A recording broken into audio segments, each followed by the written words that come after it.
Yeah.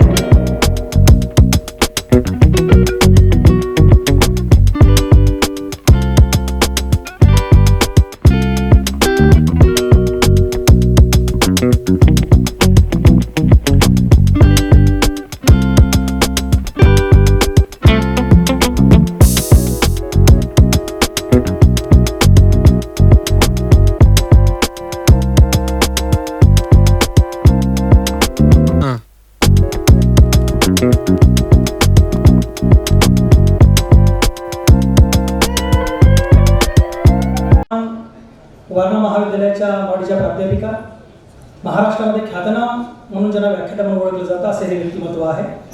प्राध्यापक doctor Preeti Shinde Patil madam यांचं व्याख्यान आपल्याला या ठिकाणी आज ऐकायला मिळणार आहे.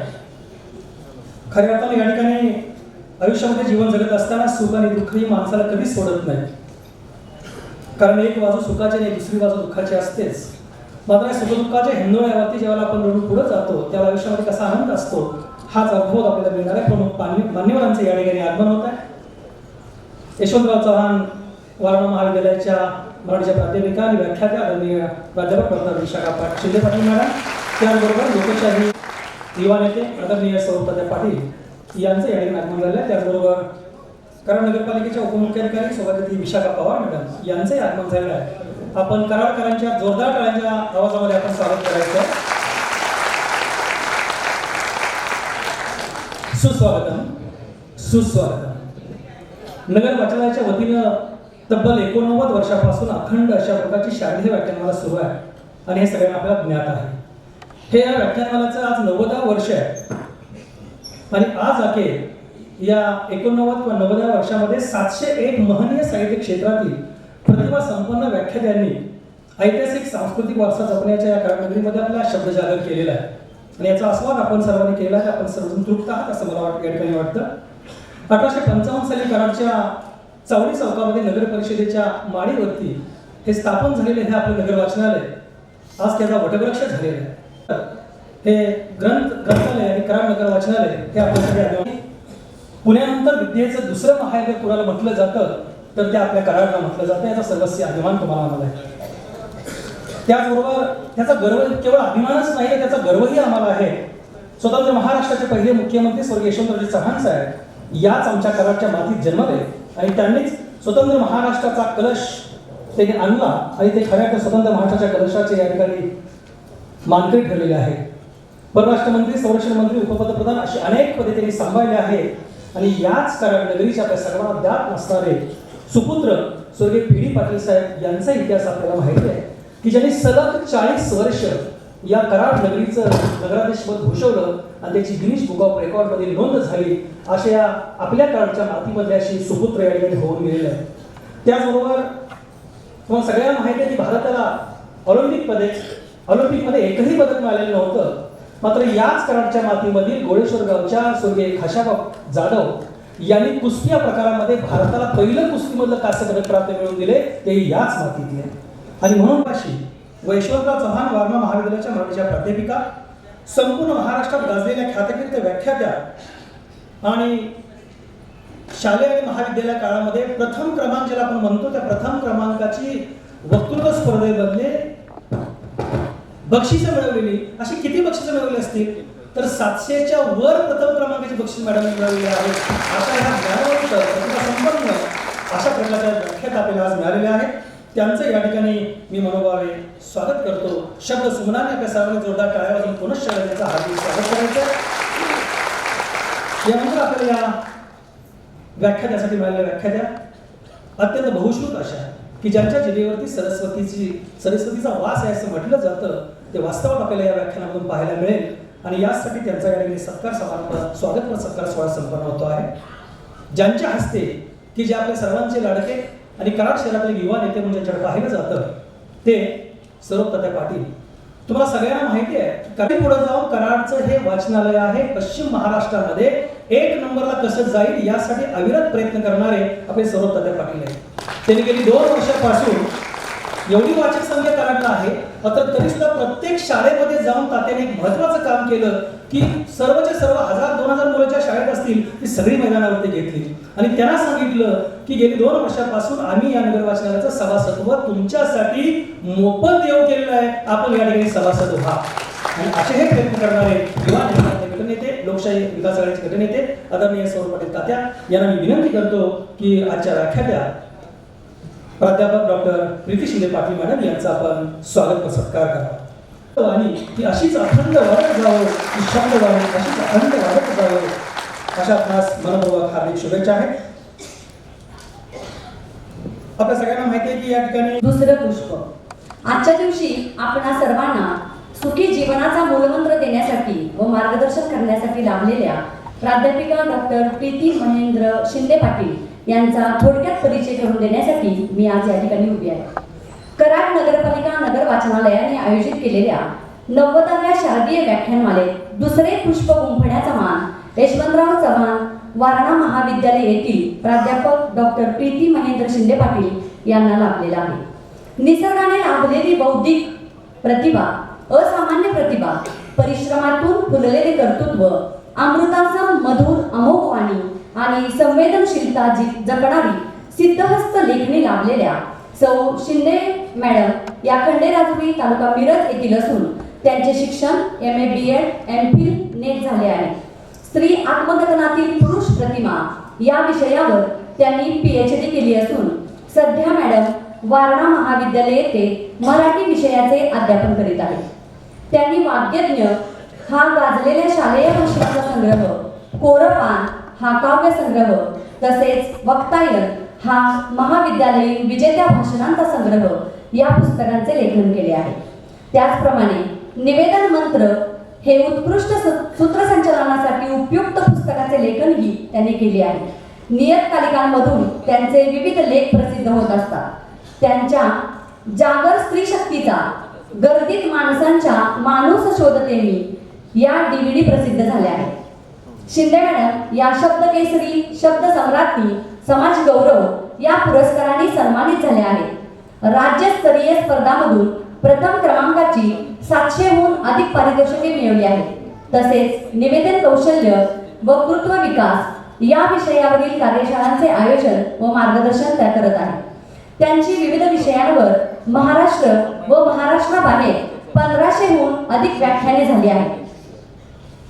दातृत्व हा असामान्य माणसाचा धर्मच, दान हे पुण्यकर्मच, मुक्त हस्ते देणाऱ्यालाच ईश्वर नेहमी देत असतो 10 पटीने दान.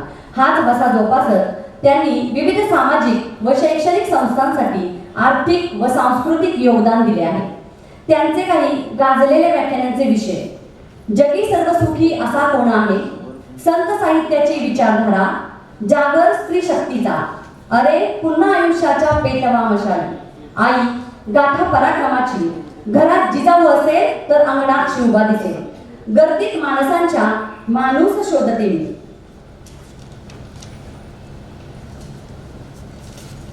आपण आयुष्यभर जीवन जगत असताना सुख म्हणजे नक्की काय असतं याच प्रश्नाचं उत्तर शोधत जगत असतो. पण सुखाची व्याख्या आणि मर्यादा आजपर्यंत कोणालाच सापडलेली नाही. म्हणूनच आज आपण ऐकूया जगी सर्वसुखी असा कोण आहे. मी प्राध्यापिका डॉक्टर प्रीती महेंद्र शिंदे पाटील मॅडम यांना विनंती करते की त्यांनी या विषयावरील आपल्या विवेचनास सुरुवात करावी. आकाशामध्ये जर सूर्य उगवला नसता तर आकाशाचा रंगच कधी कळला नसता.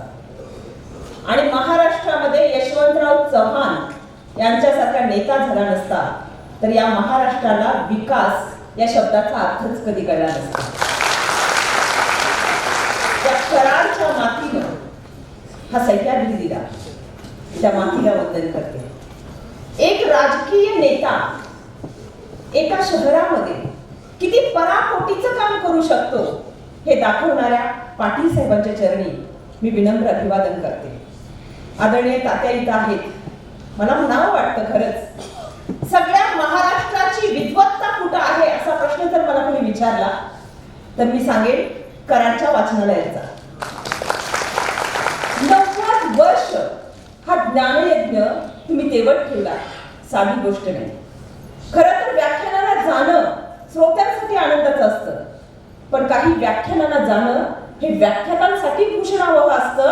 आणि त्यातली अव्वल व्याख्यानमाला जर कुठली असेल तर तुमची कराडची व्याख्यानमाला आहे.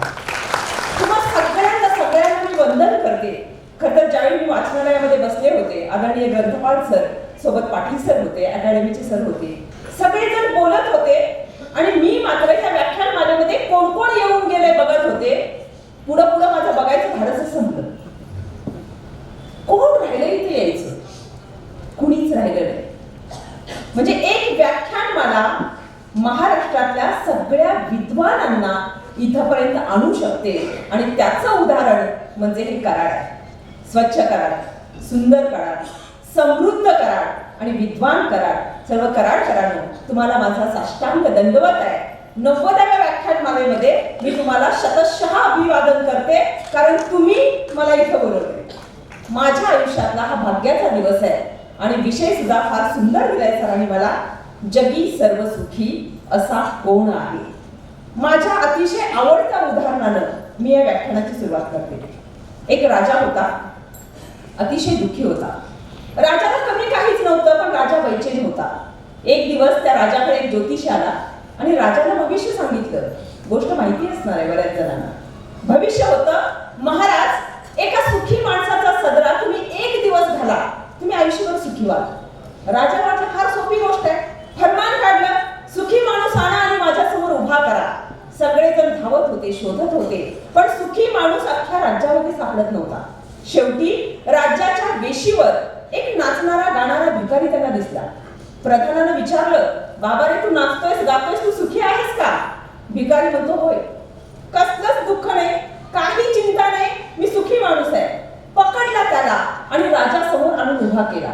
राजानं परत खात्री केली, बाबा रे, तू खरंच सुखी आहेस काय?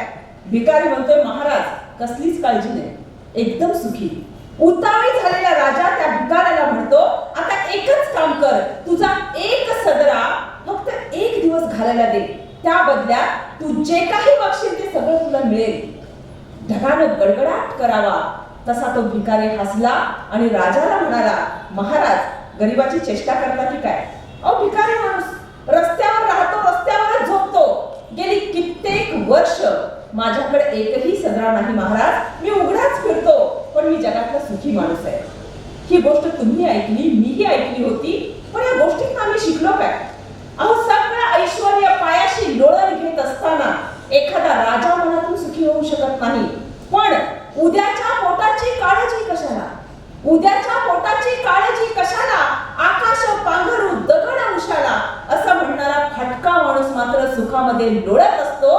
याचा अर्थच हा आहे, सुख कोणाला उसणं देता येत नाही, सुख कोणाचं चोरून घेता येत नाही, सुख कोणाच्या शेतामध्ये पिकत नाही आणि सुख कुठल्या बाजारात विकत नाही. मग सुखी व्हायचं कसं? माझी तुकोबा माऊली सांगते, सुख पाहता जवा पाडे, दुःख पर्वता एवढे. म्हणजे काय? तर सुख हे आयुष्यामध्ये कमीच असणार आहे आणि दुःख प्रचंड असणार आहे, याची मानसिकता तयार करून ठेवा. हा तुकोबांचा संदेश होता. समर्थ सांगतात, जगी सर्व सुखी असा कोण आहे, विचारी मना तूच शोधून पाहे. जगामध्ये सर्व सुखी माणूस शोधून सुद्धा सापडणार नाही. तर माझी बहिणाबाई म्हणते, माझं सुख हंड्यात झुंबर टांगल, माझं सुख हंड्यात झुंबर टांगल, माझं दुःख तळ घरात कोंडल. आयुष्यामध्ये सुख आलं तर आपण झुंबर कसं टांगतो तसं लोकांना दिसू द्या, आणि आयुष्यामध्ये दुःख आलं तर दाखवत बसू नका. मनाच्या तळकप्यात ते लपवून ठेवायला शिका. हा माझ्या बहिणाईचा संदेश होता.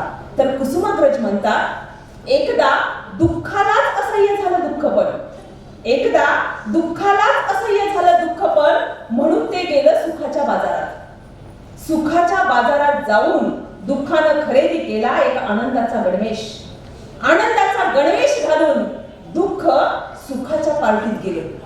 आणि बारकाईने बघितल्यावर त्याच्या लक्षात आलं, त्या पार्टीमध्ये प्रत्येक जण तसाच गणवेश घालून आला होता, त्याच बाजारातून खरेदी केलेला. म्हणून कुसुमाग्रज पुढे म्हणतात, या बसा, रडणं नेहमीच आहे, अरे थोडं तरी हसा. दुःखाचा तो आसरा थोडा वेळ विसरा, मनामध्ये जपा आता उजेडाचा वसा. या बसा, रडणं नेहमीच आहे, थोडं तरी हसा. आमच्यासाठी हसणं संशोधनाचा विषय झालाय. गणेशोत्सवामध्ये एका गावात विनोदी नाटक बसवलं. 60 वर्षाची माझी एक बहीण पहिल्या रांगेत बसून नाटक बघत होती. ती मोठ्यानं हसली आणि जेव्हा हसली ना, तिचा जबडाच निघाला. तब्बल 7 तास डॉक्टरांचे उपचार सुरू होते आणि त्यानंतर तो जबडा त्यांनी यशस्वीरितीने बसवला. जबडा निखळतो एवढं हसणं आम्ही विसरून गेलो. त्या चेहऱ्याला हसण्याची सवयच नाही आणि म्हणून कुसुमाग्रजांनी सांगितलं, अरे रडणं नेहमीच आहे, थोडं तरी हसा. पण आमच्यासाठी हसणं सुद्धा दुर्मिळ झालं. आम्ही आयुष्यभर सुखाचं एक गाणं निश्चित गायलं, आता तरी देवा मला पावशील काय, आणि सुख ज्याला म्हणतात ते लावशील काय. पण देवानं आम्हाला सुख दाखवलं नाही आणि लावलंही नाही. माणसाच्या आयुष्यामध्ये सुख किती असतं? माझ्या अल्पमतीनुसार मी केलेली व्याख्या सांगते. माणसाच्या आयुष्यामध्ये सुख किती असतं? तर माणसाच्या जेवणाच्या ताटात जेवढं लोणचं असतं तेवढं माणसाच्या पुऱ्या आयुष्यामध्ये सुख असतं.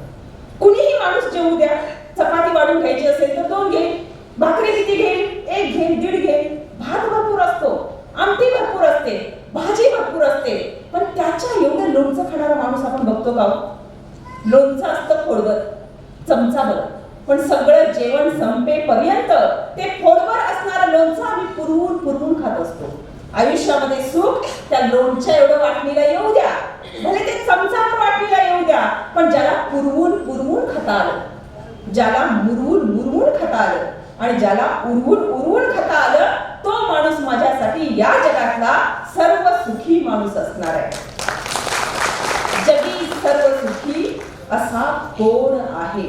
तुमच्या माझ्यासाठी, प्रत्येकासाठी हा प्रश्न आहे. आणि हा प्रश्न का पडला? कारण आम्ही सगळेच आज कस्तुरीमृग झालो. सगळीकडे सुख सुख म्हणून आम्ही धावतोय, बेभान धावतोय. पण जी चूक कस्तुरीमृगाने केली ती चूक तुमच्या आणि माझ्याकडून घडली. शेवटपर्यंत कस्तुरीमृग स्वतःच्या आतमध्ये कधीच डोकावत नाही. आम्ही सुख बाहेर शोधतोय, आजही आम्ही आमच्या अंतरंगात डोकावतच नाही. अहो, छोट्या छोट्या गोष्टी होत्या आमच्या हातामध्ये ज्याच्यामध्ये प्रचंड सुख होतं, पण ते सुद्धा आम्ही हरवून टाकलं. दिवाणखान्यात टीव्ही आल्यापासून आम्ही बोलणं हरवून बसलो. दिवाणखान्यात टीव्ही आल्यापासून आम्ही बोलणं हरवून बसलो आणि दारात ती गाडी आल्यापासून आम्ही चालणं हरवून बसलो. ऑफिसमध्ये एसी आल्यापासून झाडाखालचा गारवाच हरवून बसलो आणि रस्त्यावरती डांबर आल्यापासून मातीचा वास सुद्धा हरवून बसलो. फास्ट फूडच्या या जमान्यात तृप्तीची ढेकर हरवून बसलो आणि पॉपरॉपच्या दणदणाटात संगीत समाधी हरवून बसलो. बँकेतली खाती सांभाळता सांभाळता पैशाचं मूल्य हरवून बसलो आणि कचकड्याची नाती जपता जपता प्रेम करणंच हरवून बसलो. आता मनाला एवढे कष्ट होतात की कष्टाची सवयच हरवून बसलो. अहो, सुखाची झोप सोडाच, झोपेचं सुख सुद्धा हरवून बसलो. स्वतःची तुंबडी भरता भरता दुसऱ्यांचा विचार करणंच हरवून बसलो. खरं सांगायचं तर आम्ही आमच्याकडे जे होतं ते सुख सुद्धा हरवून बसलो. आणि मग आम्ही शोधायला लागलो, जगी सर्व सुखी असा कोण आहे? आता सुख हरवले. आता हरवलेली गोष्ट कधी सापडत नाही का? सापडते, पण कधी सापडते? ती जिथं हरवलीये तिथं शोधली तर नक्की सापडते. पण जी गोष्टीतल्या आजीबाईची चूक होती ना, सुई पडली झोपडीत आणि शोधली रस्त्यावर उजेडात, आयुष्यभर सापडली नाही. तसं तुम्ही आणि मी, माझं सुख कुठेतरी दुसरीकडे आहे आणि मी शोधते दुसरीकडं, मला आयुष्यभर सापडणार नाही. तुम्ही कधीतरी कोणाची तरी परीक्षा घ्या, माणसाला विचारा तुम्ही की तुला काय मिळाल्यावर बाबा तू सुखी होशील? 100 90 माणसं नक्की तुम्हाला सांगतील पुरेसा पैसा पाहिजे. पैसा असला की आपण सुखी होऊ. अनेकांची ही धारणा आहे, अहो पैसा म्हणजे काय नाही, पैसा म्हणजेच आज सर्व काही. पैसाच आई बाप आहे आणि पैसाच पुण्य पाप आहे. ही धारणा झालेल्या समाजात माणसं तुम्हाला सांगतील पैशाशिवाय सुख नाही, पैसा मिळायला पाहिजे. एक व्यंगचित्र तर मी एवढं सुंदर बघितलं. एक माणूस शेवटची घटका मोजत होता. त्याला न्यायला यमदूत येऊन उभा राहिला आणि त्या यमानं विचारलं, बाबा रे तुझी शेवटची इच्छा काय आहे सांग, तुला स्वर्गात जायचं आहे का नरकात जायचं? प्रत्यक्ष यमदूत विचारतोय, बाबा रे तुला स्वर्गात जायचं आहे की तुला नरकात जायचंय? मरणारा माणूस त्या यमाला म्हणतोय भले स्वर्गात टाक नाहीतर नेऊन नरकात टाक, पण जिकडं 4 पैसे जास्त मिळतील का नाही तिकडं मला मिळतात. आयुष्यभर पळी केलेली माणसं आयुष्याच्या शेवटी सुद्धा अलिप्त नाही होऊ शकत. आणि मग अशी धावणारी माणसं सुखाच्या पाठी धावत राहतात, पण सुख त्यांच्या हाती कधीच सापडत नाही. फक्त 2 उदाहरणं सांगून मी पुढे जाणार आहे. ज्यांना कुणाला आजही वाटतं ना, आता या हॉलमध्ये असणाऱ्या कुणाला आजही जरी वाटत असेल की पैशामध्ये सुख आहे, फक्त 2 घटना मी तुम्हाला सांगते. पती वारला, एकटी पत्नी 3 मुलांना वाढवत होती. कष्टानं वाढवलं तिने, जिद्दीने वाढवलं, पण ती सांगायची काय, खूप अभ्यास करा म्हणजे चांगली नोकरी मिळेल. चांगली नोकरी मिळाली की भरपूर पैसा मिळेल. भरपूर पैसा मिळाला ना आपल्याला अडचणच नाही, आपल्याला दुःखच नाही, आपण सुखात राहू. आईने मुलांना सांगितलं, मुलांनी अभ्यास सुद्धा केला, मुलांना नोकरी सुद्धा मिळाली. 2 मुले चांगली नोकरी करत होती आणि 1 मुलगा उद्योग करत होता. पैशाची आता काहीच कमी नव्हती. आईला वाटलं आपण जिंकलो. पण ज्यावेळी 3 मुलांची लग्न झाली, म्हाताऱ्या आईला कोणी सांभाळायचं, 3 सुनांमध्ये रोजचे वाद नकोत म्हणून उत्तर प्रदेशातली ही 3 मुलं एक दिवस रात्री उठली आणि रात्री 2:30 वाजता जिवंत आईला नेलं आणि सरणावर जाळून टाकलं. तुम्हाला मला कुणाला अजून जरी मनात वाटत असेल ना, पैसा कमवून ठेवला की पुढचे दिवस सुखाचे आहेत, 2 घटनातून आपण सावध होऊया. दुसरी घटना सोशल मीडियावरून तुमच्या सगळ्यांपर्यंत पोहोचलेली घटना आहे. नवरा बायको दोघंही डॉक्टर, पोटाला सोन्यासारखी 2 मुलं, मोठी केली. संस्कार देऊन मोठी करायची, शिक्षण देऊनही मोठी केली, संस्कारही दिले. पण संस्कार देताना सांगितलं करिअर ठरवा, ध्येय तुम्ही जिंकला पाहिजे, परदेशी जा, तुम्ही असं व्हा तसं व्हा. मुलांनी आई वडिलांची प्रत्येक इच्छा पूर्ण केली हो. अमेरिकेसारख्या देशामध्ये दोन्ही मुलं मोठ्या कंपनीमध्ये सीईओ पदावर काम करतात. डॉक्टर असणारे हे नवरा बायको थकले, आयुष्यातला वृद्धापकाळ आला. 78 वर्षाच्या या डॉक्टर स्त्रीला, त्या आईला ज्यावेळी अर्धांगवायूचा झटका आला, त्या जागायला पडल्या. शेवटपर्यंत या आईची एक आणि एकच इच्छा होती, माझी मुलं मला डोळ्याने बघू दे. शेवटची इच्छा, माझी अमेरिकेत काम करणारी मुलं मला फक्त डोळ्याने बघू दे. वडील त्या मुलांना परत परत सांगत होते, पण कामाच्या व्यापातून मुलं येऊ शकली नाही. ती आली नाही, आई गेली. आता डॉक्टरांनी काय केलं, डॉक्टर आज वृद्धाश्रमात आहेत आणि ज्या दिवशी दाखल झाले त्या दिवशी ट्रस्टीनं काय सांगितलं त्यांनी, मी गेलो तरी माझ्या मुलांना कळवायचं नाही, बोलूच नका माझ्या मुलांना. मला खरं थोडीशी उत्सुकता लागली, अरे एवढे ते उद्वेग का झाले, मुलांना बोलूही नका असे का म्हटले. आणि ज्यावेळी त्या प्रकरणामध्ये मी थोडंसं वाचत गेले, ओळखीच्या काही माणसांपर्यंत पोहोचत गेले, त्यावेळी माझ्या लक्षात आलं की नेमकं काय घडलं होतं. ज्यावेळी आई गेली, फक्त मोठा मुलगा आला. आणि मोठा मुलगा आला 3ऱ्या दिवशी सगळं क्रियाकर्म करण्यासाठी आपल्या इथं तो राहिला भारतामध्ये. ज्यावेळी मावशीने विचारलं, तू एकटा आलास, धाकटा का आला नाही. हा मोठा मुलगा सांगतोय, एका वेळी दोघांनी येणं परवडणारं नव्हतं, खूप मोठा लॉस झाला असता, म्हणून आम्ही ठरवलं मी आईच्या वेळी आलोय, तो बाबांच्या वेळी येईल. जिवंत बापाने ज्यावेळी ही वाक्य कानाने ऐकली, आयुष्यभर डॉक्टर म्हणून रुग्ण सेवा केलेला हा माणूस स्वतः तर गेलाच वृद्धाश्रमात, पण काय सांगितलं, ते म्हटले सगळ्यांना दाखवा मी काय म्हणतोय ते. माझी मुलं 2 अमेरिकेत आहेत, मोठ्या पदावर आहेत, माझ्याकडे भरपूर पैसा आहे, माझ्याकडे कमी काहीच नाही, पण आज मी हे आकांत करून सांगतोय की मी गेलो तरी माझ्या पोरांना कळवू नका, कारण जे प्रेम माझ्या मुलांना माझ्याबद्दल हवं होतं ते राहिलेले नाही. अशा घटना ज्यावेळी घडतात त्यावेळी तुम्ही आणि मी विचार करायला पाहिजे, खरंच खूप पैसा कमवून ठेवला, आम्ही सुखी होणार आहोत का.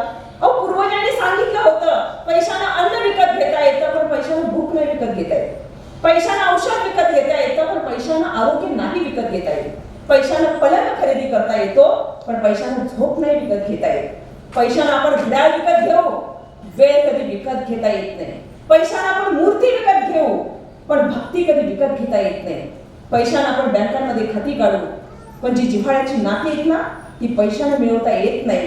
पैशानं एखाद्याचं श्रम खरेदी करा पण एखाद्याचं प्रेम पैशाने विकत घेता येत नाही. आणि म्हणून पैशामध्ये कितीही सुख शोधलं सापडणारच नाही, परत म्हणावं लागेल जगी सर्वसुखी असा होणार. आता काही जणांना वाटतं राहू दे, पुरेसा फक्त गरजेपुरता पैसा असताना भागेल सगळं, पण चालतच नाही.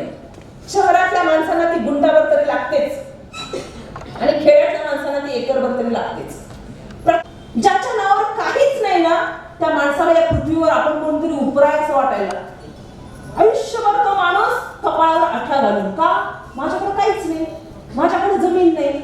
ज्याच्या नावावर गुंटावर सुद्धा नाही ना त्यांच्यासाठी मी थोडंसं बोलते. काही बिघडत नाही, नावावर जमीन नाही म्हणून दुःख करण्याचं काहीच आयुष्यामध्ये कारण नाही. अहो जमिनीवर प्रचंड प्रेम करणारी माणसं सुखी झालीत का? महाभारत का घडलं कारण माहितीये? ज्यावेळी कौरव म्हणाले ना सुईच्या टोकावर बसेल एवढी जमीन सुद्धा आम्ही पांडवांना देणार नाही, तेव्हा युद्धाची ठिंगी पडली, महाभारत घडलं. आणि असं महाभारत आज पुन्हा एकदा घडतंय, गावात घडतंय, गल्ली गल्लीत घडतंय, बांधावर घडतंय. शेजारणीच्या कोंबडीनं अंगणात उखरलं एवढंच निमित्त होतं. पहिल्यांदा 2 स्त्रिया भांडायला लागल्या, पुरुष बाहेर आले आणि तासाभराच्या भांडणामध्ये 2 मुर्दे पडले.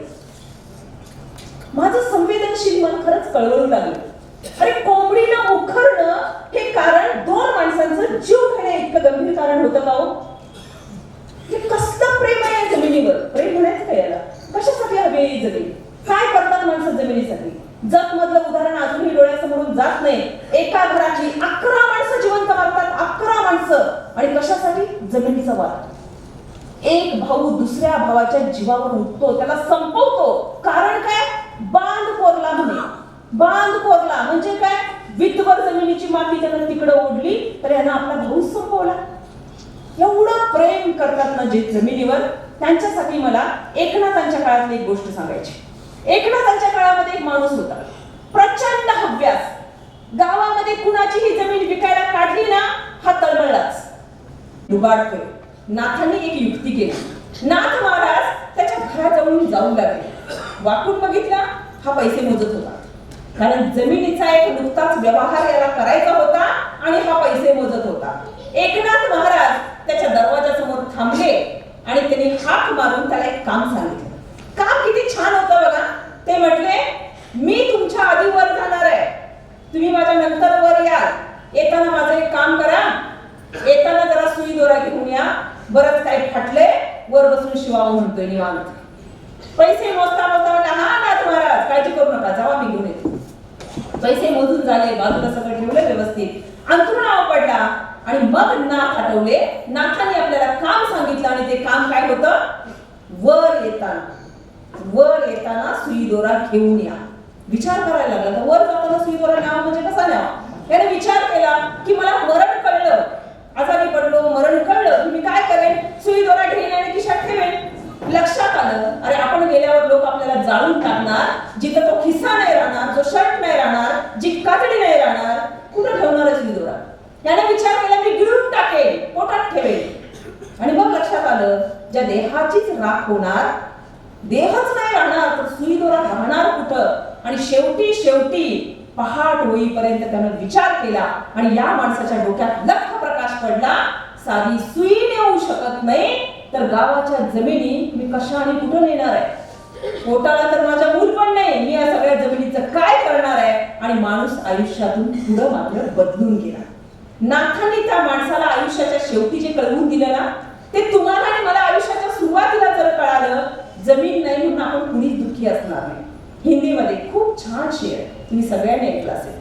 चाहे लाख कमाले, सोना चांदी हिरे मोती. चाहे लाख कमाले, सोना चांदी हिरे मोती, याद रखो मगर कफन को जेब नहीं होती. खूप सगळं कमवू आपण, सगळं कमवू, पण कमवलेल्यापैकी मातीचा कण नेण्याचा अधिकार सुद्धा तुम्हाला आणि मला नाही. जगज्जेता सिकंदर सगळ्यांना माहिती आहे. त्या सिकंदराच्या आयुष्यावरची खूप सुंदर कथा आहे, अतिशय सुंदर. कथेचं नाव आहे 2 लोटे पाणी. ज्यावेळी सिकंदराने जग जिंकलं आणि तो परतत होता त्यावेळी घडलेली ही कथा.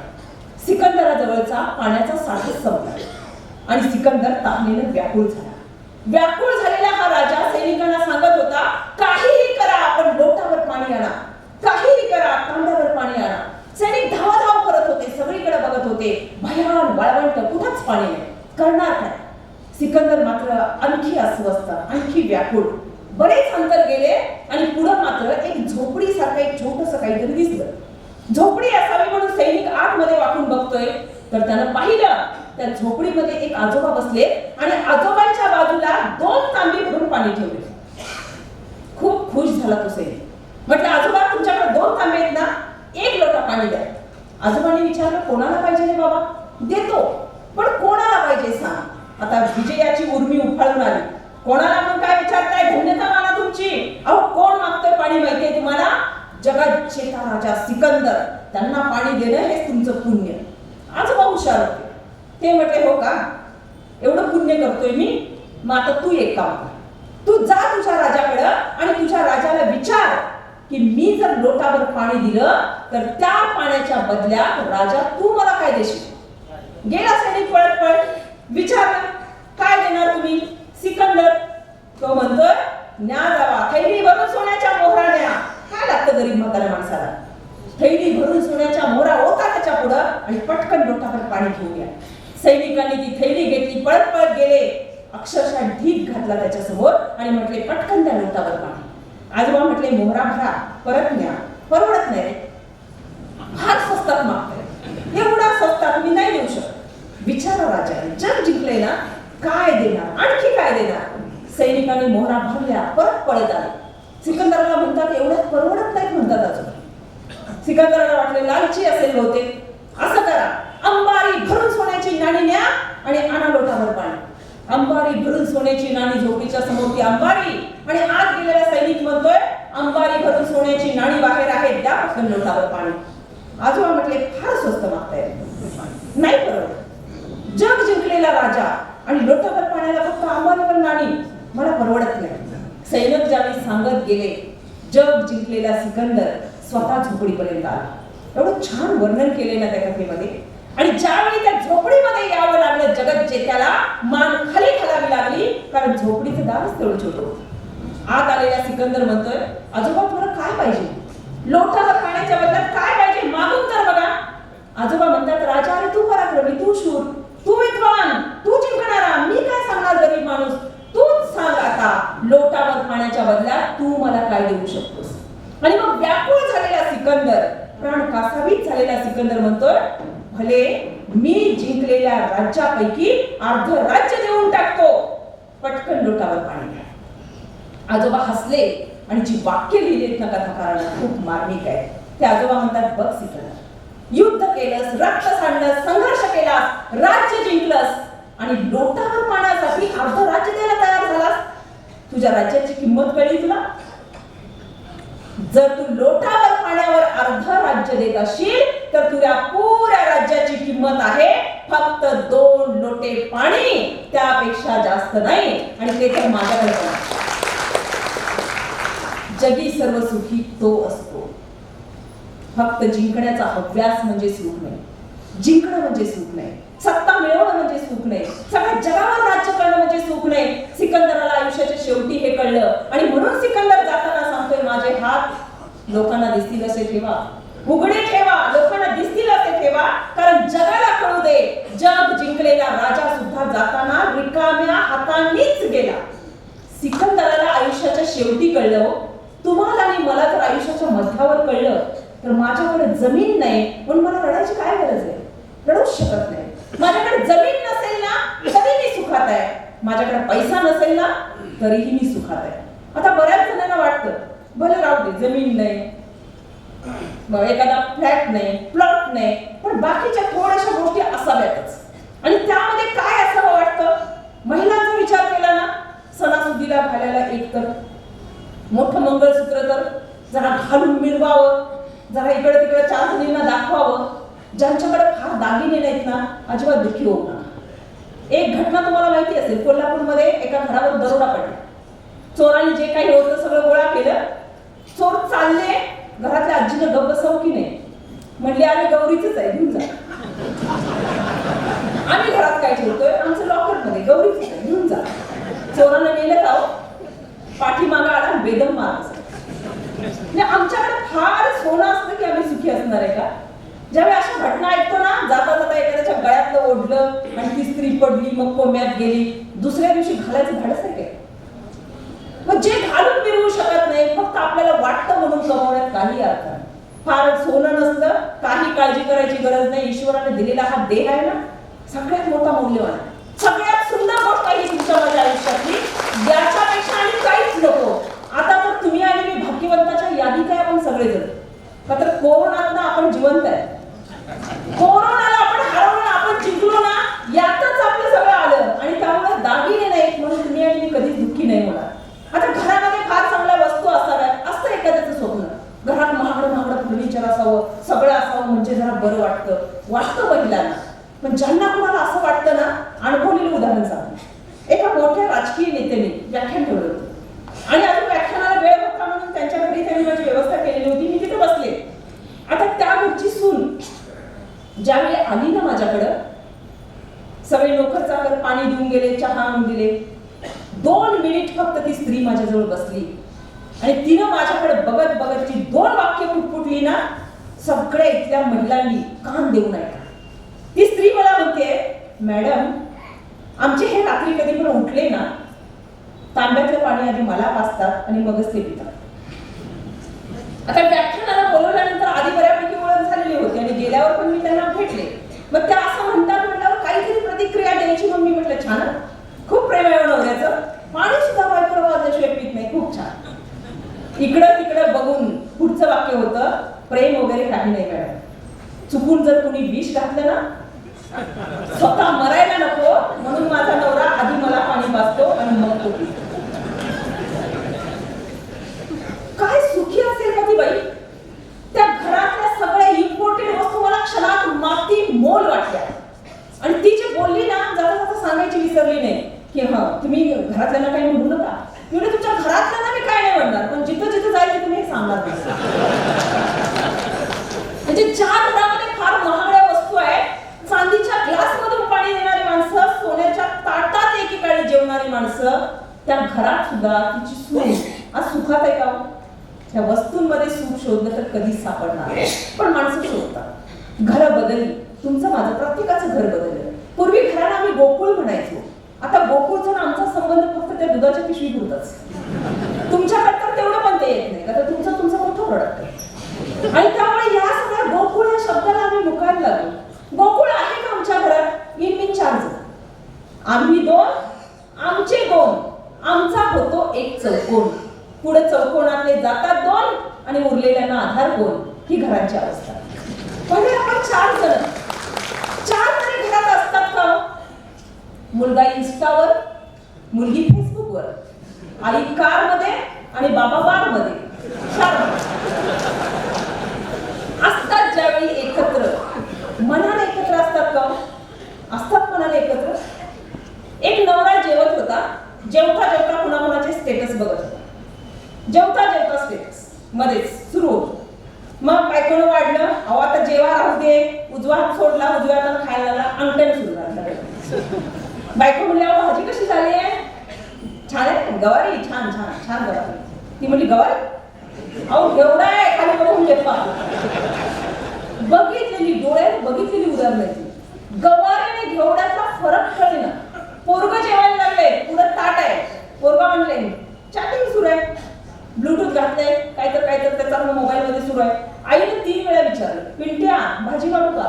पिंट्या जरा भाजी वाढू का?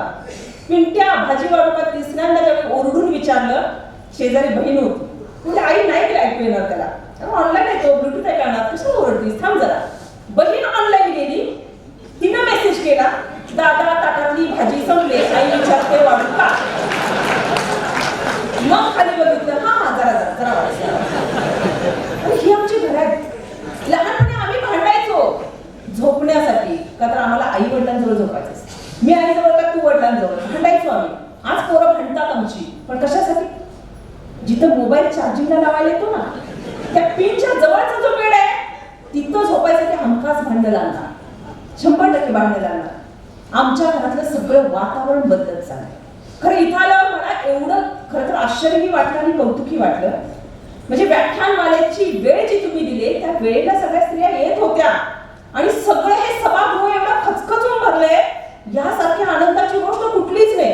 बऱ्याच व्याख्यानाला मी जाते, ते बिचारे जे संयोजक असतात ना, एक पात्री केल्यासारखं पळत असतात. एक पात्री सुरू असते त्याची. आणि येऊन ते येता जाता एवढे बिचारे केविलवाणा चेहरा करून, मॅडम थोडाच वेळ, 9 वाजू दे, 9 वाजले की मग काय हलत नाही, तुम्ही किती पण बोला, तुम्ही 11 पर्यंत बोला, 12 पर्यंत बोला, फक्त मॅडम 9 वाजू दे. का? टीव्हीवरच्या त्यांच्या लाडक्या मालिका म्हणे 9 वाजेपर्यंत असतात आणि त्या मालिका संपल्याशिवाय गावातल्या बायका येत नाही. पण एक गाव होतं, मी जाण्यापूर्वी सगळ्या गावाला खचाखच भरलेला. मी जिजाऊंवर बोलणार होते, मला छान वाटलं. त्या संयोजकाने मी म्हटलं, दादा मस्त म्हटलं, एवढ्या स्त्रिया जिजाऊवर बोलणार आहेत आणि एवढ्या लवकर येऊन बसले, खरंच जिजाऊ कळले त्यांना, जिजाऊचा अभिमान आहे या स्त्रियांना. ते संयोजक हसले आणि म्हटले, मॅडम ह्यांना जिजाऊचा किती अभिमान आहे मला माहित नाही, पण मी शिवाचा पक्का मावळा, ह्या वेळेवर इथे याव्या म्हणून अगदी सकाळपासून गावातलं सगळं केबल मी बंद ठेवलं. एक पण चॅनल लागणार नाही. आल्या आणाव्या. एका नामांकित व्याख्यानमालेमध्ये मी व्याख्यान द्यायला गेले, दिवाळीच्या काळातली व्याख्यानमाला, आणि 3 पैठणी अशा ठेवल्या होत्या बाजूला. मला वाटलं होम मिनिस्टर वगैरे कसला काहीतरी खेळ घेतला असेल, पैठणी. आणि ते मला म्हटले, मॅडम तुमचा आज तुम्ही समारोपाला आलाय आमच्याकडं, चला तुम्ही लॉटरी यातली एक लकी ड्रॉ काढा, यातलं एक चिठ्ठी उचला आणि परत दुसरी उचला, तिसरी उचला. मी म्हटलं काय होतं ते तर सांगा मला. संयोजक हसले, म्हटले, अहो एवढी गर्दी काय उगाच दिसते, गावात माहितीये म्हटले, आणि पैठणी काही साधी सुधी नाही म्हटले, 30-30 हजारच्या पैठणी.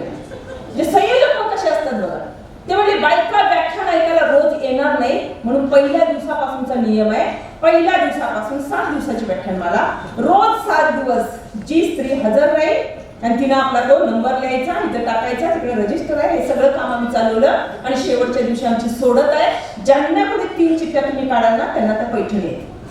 काय काय शक्का लढवायला लागायला लागली माणसांना स्त्रियांनी व्याख्यानमालेला यावं म्हणून. मग या काळात ज्या घरात असतात माझ्या माता बहिणी, त्या काय करतात हो? आई कुठे काय करते मालिका सुरू होती, बघत बघत आई जेवत होती. पोरगीने गंमत केली, पाण्याची वाटी उचलली ताटाच्या बाहेर काढून, आमटीची वाटी उचलली ताटाच्या बाहेर काढून, पाण्याचं फुलपात्र उचललं ताटात ठेवलं. आई कुठे काय करते बघत बघत आईनं अर्धी चपाती बुडवून. आता ज्या आईला काय खाते याचं भान नाही, त्या आईला मग मी समाज कसा घडवते, मग माझ्या घरात सुख कसं नांदे, मी पेरणी कशाची करावी, हा लांबच्या गोष्टी तिथपर्यंत पोहोचायलाच नको आपण. आमच्या घरातलं सध्याचं जे वातावरण आहे, मालिकांमध्ये किती डुबावं माणसानं. एक तर मी बघितली पालक माता केविलवाणा तोड करून आली माझ्याकडे, मॅडम मी आपल्याशी ठरले बघा. मी म्हटलं का हो काय झालं, माझी मुलगी पळून गेली काय, वाईट वाटलं मला. म्हटलं बापरे वाईट झालं, ओळखीच्या होत्या आणि मुलाचं ऍडमिशन करायला आलं. म्हटलं मुलगी पळून गेली म्हटलं, पण तुम्हाला असं काही जाणवलं नाही आधी. काय सांगितलं बघा आईने, अहो नाही की पोरगीने काय कळूच दिलं नाही. आता काल तर बघा काही सुद्धा कळलं नाही. म्हणजे तरी पण हालचाल तुमच्या थोडं लक्षात यायला पाहिजे होतं. काय सांगितलं त्या आईनं, ते म्हटलं नाही हो, ते मन उडू उडू आहे की नाही, दोघींनी मिळून बघितलं बघा. मन उडू उडू बघितलं आणि त्यानंतर मग माझ्या काही लक्षातच आलं नाही कुठे गेली. आता मी मनातल्या मनात म्हटलं, जी आईच पोरी बरोबर बसून मन उडू उडू बघत असेल, आता पोरगीनं घुरून गेलं काय करणार नाही करणार आहे. म्हणजे आम्ही काय करतो, आम्ही त्या काल्पनिक दृश्यामध्ये किती रमतो. माझा कुठल्याही मालिकांना विरोध नाही, मनोरंजनासाठी ज्याला थोडंसं लोणच्यासारखं सांगितलं ना मी सूप, त्यातला एक कण असेल तो अवश्य चाखा. तर काय करते याचंही भान राहू नये. म्हणजे आम्ही सुख शोधतोय कशात, त्यांच्या अश्रूमध्ये सुख शोधाल ना, त्या मालिकांमध्ये शोधाल, कधीच मिळणार. कारण त्यात सुख नाहीये. उलट सुखाची छाटणी जर कुठं होत असेल ना, उगवणाऱ्या सुखाची सुद्धा छाटणी कुठं होत असेल तर अशा दृश्यांमधून होणार आहे. अनुभवलेला एक माझा अनुभव सांगते तुम्हाला. व्याख्यानाला गेले, लांबचं गाव, येण्यासारखं रस्ता नव्हता. त्या दिवशी मी पाहुण्यांकडे राहिले, मुक्काम केला. ज्या दिवशी मी राहिले त्या घरातली स्त्री, आता मी राहिले म्हटल्यावर माझा स्वयंपाक पण करणं त्यांना म्हणजे भाग होतो. स्वयंपाक कशा करत असतील, त्यांनी ती कणी टीव्ही पुढे बसून मळली, भाजी वगैरे तिथं बसून सगळं निवडलं, सगळी तयारी मालिका बघत बघत केली. मध्ये ज्यावेळी जाहिरात लागायची, बाई पळत पटपट द्यायची, कुकर लावला, फोडणी टाकायला जाहिरातीच फोडणी टाकून घेतली. आता मला वाटलं चपात्या काही सगळ्या मालिका संपल्याशिवाय करणार नाही. मी म्हटलं आपण छान आपण बसूया एका ठिकाणी. मी त्यांच्या त्या बेडरूम मध्ये जाऊन मला जिथं त्यांनी सांगितलं होतं तिथं बसले. तेवढ्यात त्यांचं ते पोरगं शाळेमध्ये शिकणार जाऊन त्या आईला एकसारखं टुमणं लावायला लागलं. आई उठ, चल गोष्ट सांग, झोपायला. आई उठ, चल गोष्ट सांग, झोपायला. आता मी म्हटलं तू जेवलास का नाही, झोप कशी आली? ती म्हणली नाही, त्याला खाल्ली मॅगी मगाशी. म्हणलं ठीक आहे, खाऊ दे, खाल्ली ना मॅगी तरी. गोष्ट सांग, उठ आई, गोष्ट सांग. त्यातनंही मला कौतुक वाटलं की माझी ही बाई आपल्या मुलाला गोष्ट तर सांगतेय, मालिका तर लावलीये पण गोष्ट तर सांगते. ठीक आहे म्हटलं. म्हटलं रोज सांगता का हो मुलाला गोष्ट? वैतागलेल्या बाईने उत्तर दिलं, अहो कोण मराठीचं मास्तर आले अतिशहाणे शाळेत काय नाही. नियम केलाय म्हणे त्यानं, आईकडलं, वडिलांकडलं किंवा आजी आजोबा यांच्याकडलं.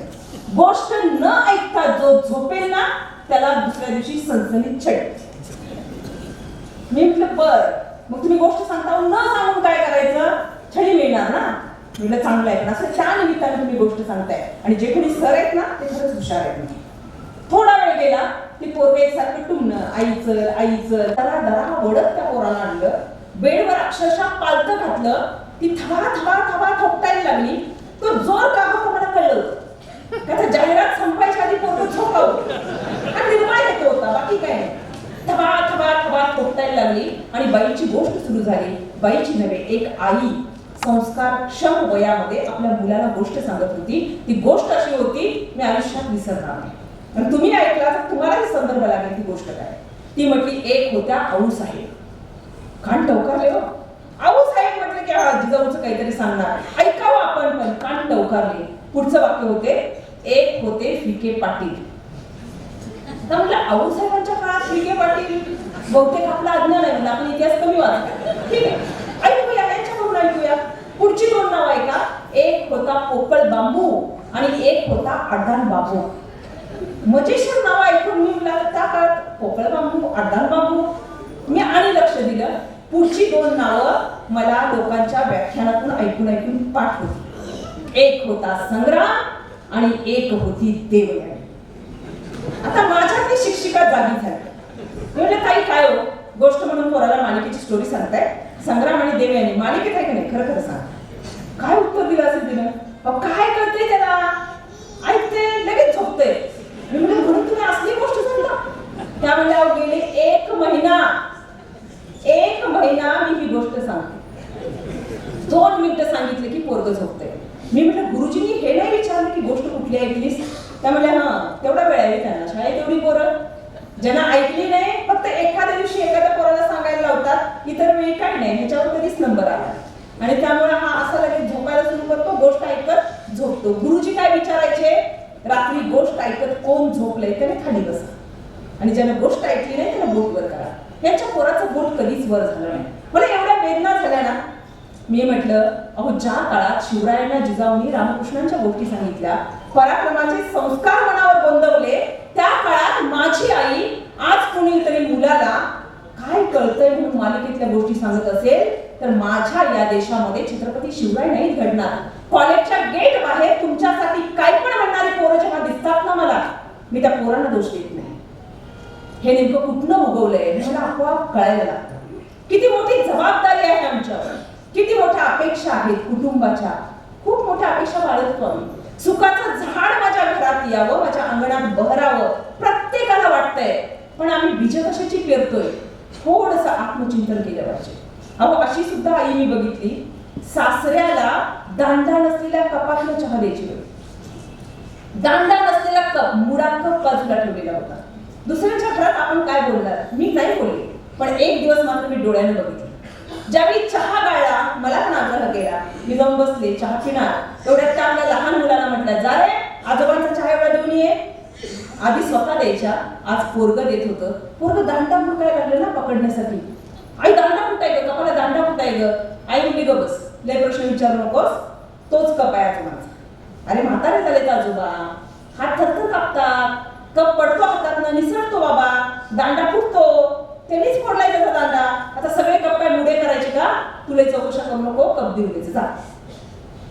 त्या पोरग्याच्या चेहऱ्यावरचे ते भाव मी वाचले. काहीतरी बोलावं वाटत होतं, पण मी बोलण्याआधीच ते पोरगं म्हटलं, आई तुझं बरोबर आहे, पण कप जपून ठेवा. तू ज्यावेळी म्हातारी होशील ना, हात थरथर कापतील. मी कपांचे दांडे नाही फोडणार, मी तुला या कपातनं जे पेरतो ते आणि तेच उगवत असतं, निसर्गाचा नियम आहे लक्षात ठेवा. मला जर वाटत असेल माझ्या आयुष्यामध्ये सुखाची भरभराट व्हावी, तर आज मी माझ्या घरातल्या माणसाला सुखच दिलं पाहिजे, तरच माझ्या वाट्याला सुख येणार.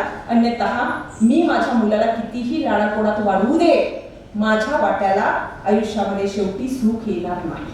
कारण जे पेरतो ते आणि तेच उगवत असतं. आणि म्हणून आम्ही घरात पेरताना मालिका बघून त्यातले संस्कार पेरून सुख नाही येणार. त्या मालिकांमध्ये काल्पनिक दृश्यांमध्ये सुख नाहीच मिळेल. आता काही जणांना वाटत असेल राहू दे त्यात नाहीये, पण एखादी गाडी तरी गाडीवरून आठवलं म्हणून सांगते. एक लग्न ठरलं, लगेच होणार होतं 8 दिवसात. कोल्हापूरमध्ये दोन्ही मंडळी गेली, मुलीकडचे आणि मुलाकडचे. एका नामवंत दुकानात त्यांनी बस्ता पण काढला, सगळी खरेदी केली. आणि मग त्या दुकानदाराने सांगितलं की आमचं हे कुपन घेऊन जा, ह्याची सोडत आहे आणि सोडत ज्यावेळी असेल, जो कोणी पहिला विजेता असेल त्याला 2 चाकी गाडी मिळणार आहे. त्यामुळे बिल आणि कुपन व्यवस्थित ठेवा. बिल दिलं होतं मुलीकडच्यांनी, खर्च सगळा त्यांनी केला आणि कुपन गेलं मुलाकडच्यांच्या त्या बॅगमध्ये. सगळं ठीक चाललं होतं. 8 दिवसांनी लग्न होणार होतं. 3ऱ्या दिवशी सोडत झाली आणि फोन आला. ज्यांचा नंबर होता ना बिलावरचा, त्यांना फोन आला मुलीच्या आईकडे, तुम्हाला गाडी विजेत आहे, तुम्ही ते बक्षीस जिंकलंय आणि तुम्ही बिल आणि कुपन दोन्ही गोष्टी घ्या आणि पटकन उद्या या, तुमचं बक्षीस तुम्ही घेऊन जा. आता मुलीकडच्या लगेच तिकडे मुलाकडे फोन केला विहीणबाईंना आणि सांगितलं. काय सांगितलं बघा, आमचा मुलगा सायकलवरनं कारखान्यात जातो. आता आम्ही म्हणतोय की ते बक्षीस लागलंय वाटतं, फोन आलता आणि कुपन तुमच्याकडे आहे, तेवढं पाठवा, पोराला तेवढी गाडी होईल. लगेच तिकडं विहीणबाई म्हटल्या, तुमच्या पोराला कुठली गाडी, नाहीतर तुम्ही लग्नात कुठं काय जास्त द्यायला लागलाय, ती गाडी तुम्ही भेट म्हणून द्या, लग्नात बरं दिसेल. अशी भांडणं लागली हो. 8 दिवसांनी होणार लग्न मध्ये 3ऱ्या दिवशी मोडलं. गाडी मिळालीच नसती तर काय हव्यास असतो ना छोट्या छोट्या गोष्टींचा. माझ्या दारात गाडी असावी, गाडी सुख घेऊन येणार आहे. अहो 4 चाकीतनं जाणारी किती माणसं मी बघितली की जी मानसोपचार तज्ञाकडे जातात. गाडी असते म्हणून सुख असतं का? सुख गाडीत नाही. बंगला असतो म्हणून सुख असतं का? सुख बंगल्यात नाही. दागिने असतं म्हणून सुख असतं का? सुख दागिन्यात नाही. जमीन असते म्हणून सुख असतं का? सुख जमिनीत नाही. पैसा असतो म्हणून सुख आहे का? सुख पैशात नाही. हातात भारीतला मोबाईल म्हणून सुख आहे का? सुख मोबाईल मध्ये नाही. मग सुख नेमकं आहे कुठं? आणि जगी सर्व सुखी असा कोण आहे? मी सांगते की आयुष्यामध्ये फक्त काही पायऱ्या चढायच्या. आमच्या पूर्वजांनी त्या सांगितले. माझी तेवढी बुद्धी नाही मी सुचवावं, पण मी जे वाचलं, मी जे अभ्यासलं, मला जे कळलं त्यातून मी शिकले. अरे इथे असणारा प्रत्येक जण सुखामध्ये डुंबू शकतो. फक्त काही पायऱ्या तुम्हाला मला चढायचे, त्याच्या पलीकडे पोहोचलो ना फक्त सुख आणि सुखच आहे. त्यातली पहिली पायरी आत्मसमाधान. तुकोबा माऊलींनी सांगितलं हो. काय सांगितलं? आत्मसमाधान. ठेविले अनंते तैसेच राहावे, चित्ती असू द्यावे समाधान. आता याचा विपर्यास नाही करायचा. तुकोबाने असं नाही सांगितलं की तुम्ही प्रगतीच करू नका, आहे तसं खितपत राहा, अजिबात नाही. अर्थ काय आहे ओळीचा? जे नाही त्यासाठी कणत जगू नका, जे आहे त्याचा आनंद द्विगुणित करा, म्हणजे आत्मसमाधान. जी माणसं आत्मसमाधानाने जगतात दुःख त्यांच्याकडे फिरकूच शकत नाही. पण आम्हाला हे जमत नाही. आम्ही आत्मसमाधानी का नाही सांगू? का तर आम्ही आतमध्ये बघतच नाही. आमचं लक्ष बाहेर. 94% मार्क मिळाले 12वीला. किती? 94%. आणि ती आई काय म्हणते? बघा हो मॅडम, फक्त 94%. मी पण म्हटलं फक्त 94%? अहो त्या मुलीच्या आईचे आणि बापाची दोघांच्या मार्कांची बेरीज करून सुद्धा 94 होणार नाही. काय म्हणता फक्त 94%? त्या म्हणल्या तसं नाही मॅडम. मी म्हणलं तुम्हाला किती होती? 43% ना? त्या म्हणल्या अरे मला 41 होती, पण मुलीकडनं अपेक्षा होत्या. म्हणजे अपेक्षा ठेवाव्यात, पण 94%चा आनंद नाही होत माणसाला. आनंद का होत नाही? दुसऱ्या वाक्यातनं पटकन कळत. शेजारचा पोरगा कधी पुस्तक हातात दिसलं नाही, आमच्या एवढी भारी अकॅडमी पण नाही, 95% मिळून पहिला आला किंवा शाळेत. मला कळून चुकलं. या बाईला स्वतःच्या मुलीच्या 94%चा आनंद नाही, कारण दुसऱ्याच्या 1% दुःख तिच्या मनामध्ये सळत आहे. जी माणसं स्वतःकडे बघणार नाही, दुसऱ्याकडे बघतील ना, आयुष्यभर दुःखीच राहणार. त्यांच्या आयुष्यात कुणीच सुख आणू शकत नाही, कुणी आणू शकत नाही. पुराण वाचलं असेल तर फार एक मजेशीर कथा तुम्ही वाचली असेल. एक माणूस होता, दुसऱ्यांकडे बघायचा म्हणजे कुणाकडे बघायचा, दुसऱ्यांच्या बायकांकडे बघायचा आणि मनाच्या मनात एवढा दुःखी व्हायचा, चरपडायचा. त्याला असं वाटायचं की जगात सगळ्यांच्या बायका देखणे आणि माझीच बायको देखणी नाही, माझ्याच वाट्याला ध्यान आले. त्याचं ध्यान कसं होतं? अष्टवक्रा 8 ठिकाणी वाकडी, हात वाकडे, कंबर वाकडी, पाय वाकडी 8 ठिकाणी वाकडी. आयुष्यभर हा मनात चरपडायचा. बायको असली वाकडी, अष्टवक्रा, काय आयुष्यात जगण्यात काय सुख आहे? ज्याची बायको सुंदर असते, देखणी असते ना, तोच माणूस जगातला सर्वसुखी माणूस आहे. धारणा होती त्याची. खूप शोक करू लागला. काय करावं कळेना त्याला. बायको बदलणं वगैरे हे संस्कार त्याच्यावर नव्हते. जे पदरी पडले ते पवित्र असं वाटायचं, पण मनात न खंत. काय करावं? बायको सुंदर पाहिजे. काय करावं? बायको सुंदर पाहिजे. तो म्हणे तपश्चर्येला बसला. आता गोष्टच ती, तपश्चर्येला बसला, एवढं ध्यान केलं, जप केला, उपासना केली, एवढा तप केला की अक्षरशः देवच येऊन पुढे उभा राहिला. विचारलं, काय रे हा हठयोग एवढा कशासाठी? काय मिळवायचं तुला? माग, मी तुझ्यावर प्रसन्न आहे, जे मागशील ते देईन. आता पटकन कसं देवाला म्हणायचं? माझी वाकडी बायको मला चांगली द्या. जरा गप्प बसता. म्हटलं, भगवान तुम्ही एक करा, तुम्ही 3 वर द्या आणि तुम्ही जा. तुम्ही मला 3 वर दिले की मला जेव्हा पाहिजे, जे पाहिजे मी सवडीनं मागून घेतो. देव म्हणाले तथास्तु आणि देव निघून गेले. आता हा माणूस याला उतावळी झालेला, पटकन पहिला वर त्यानं मागितला. तो म्हटला, परमेश्वरा आता माझा पहिला वर फलद्रूप करा, माझ्या बायकोला या जगातली सर्वात सुंदर स्त्री बनवा. आता देव आधीच तथास्तु म्हणाले. त्यानं बोलायला अवकाश, इकडे लगेच सौंदर्याची अगदी पुतळा तयार. सुंदर झाली बायको, तिच्यासारखी सुंदर स्त्री जगात कुणी नाही, एवढी सुंदर झाली. त्याला विश्वास बसेना, चिमटा काढून बघितला. आपली साहेब हा बायको सुंदर झाली, आनंद होणार. एवढ्यात नळावर घागरी वाजायला लागली. पाण्यासाठी बायकोला जावं लागणार. याची परिस्थिती एवढी गरीब ना की सार्वजनिक नळाचं पाणी गेलं तर याच्यात पाणी सुद्धा प्यायला मिळणार नाही, खायचे तर वांदेच. आता ह्या बायकोनं लगबगीनं पटकन गेली बिचारी, घागर उचलली, चेटकी मारली टाकेला आणि पाणी भरायला नळावर गेली. पाणी भरायला गावकऱ्यांची एक रांग आणि ह्या बाईला बघायला गावकऱ्यांची दुसरी रांग. एवढी सुंदर, अरे कालपर्यंत नव्हती, आली कुठून? कोण आहे? आली कुठून? एवढी सुंदर, डोळे निघतात, असली सुंदर बाई. आपल्या गावात एकच चर्चा, राज्य होतं निजामांचं आणि तेवढ्यात निजामांची स्वारी बरोबर तिथून चाललेली होती. निजामांची नजर पडली, अरे एवढी देखणी बाई आणि असं गल्ली मुळात घागरीजवळ उभारले. म्हटले सैनिकांना, एक काम करा, ती जी स्त्री आहे ना तिला नजराणा म्हणून पेश करा. सैनिक पळत पळत गेले, त्या स्त्रीला पकडलं, पालखीमध्ये घातले आणि चालू लागले.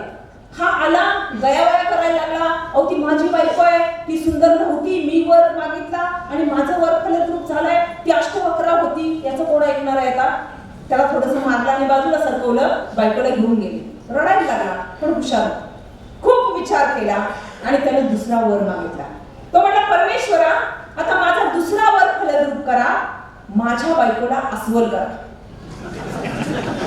पालखीतली बाई अस्वल झाली, वच करायला लागली भोयांना. त्यांना वाटलं हे मायावी रूप आहे, ही काही खरी स्त्री नाही.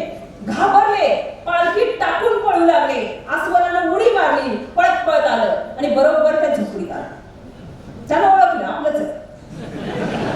आणि मग रडत रडत तिसरा वर मागितला. म्हटला, परमेश्वरा माझा शेवटचा आणि तिसरा वर फलद्रूप करा, माझ्या बायकोला होती तशी अष्टवक्रा करा. काय सांगितलं हो पुराणानं? जे परमेश्वरानं माझ्यासाठी दिलेलं असतं ना तेच माझ्यासाठी सर्वोत्तम असतं. दुसऱ्याच्या ताटाकडे बघूच नका आणि दुसऱ्याच्या ताटाकडे बघत बसला तर आपल्या ताटातली पोळी कुत्र कधी पळवेल सांगता येणार नाही. म्हणून आत्मसमाधान, जे माझं आहे ते आणि तेच फक्त माझं आहे, जे दुसऱ्यांचं आहे ते माझं असूच शकत नाही, ही मनाची दृढ बैठक म्हणजे आत्मसमाधान. आणि हे आत्मसमाधान माणसाला कळायला पाहिजे. दुसऱ्याकडे बघूच नका आणि बघायचं असेल ना आपल्यापेक्षा कमी असणाऱ्या माणसाकडे बघा. मी कायम म्हणते तुमच्या मालकीचं जर हेलिकॉप्टर असेल ना 4 चाकीवाल्यांकडे बघा, 4 चाकी असेल ना 2 चाकीवाल्यांकडे बघा, 2 चाकी असेल सायकलवाल्यांकडे बघा, सायकल असेल पायी चालणाऱ्या माणसांकडे बघा आणि मनातल्या मनात म्हणा माझ्याकडे सायकल तरी आहे. आणि तुम्ही जर धडधाकटपणे पायाने चालत असाल ना आयुष्यात एकदा डोळे भरून ज्याला दोन्ही पाय नाहीत ना त्या माणसाकडे बघा, मग कळेल आत्मसमाधान काय आहे, माझ्याकडे काय आहे. आम्ही मात्र फक्त आमच्या दुःखानं रडतो.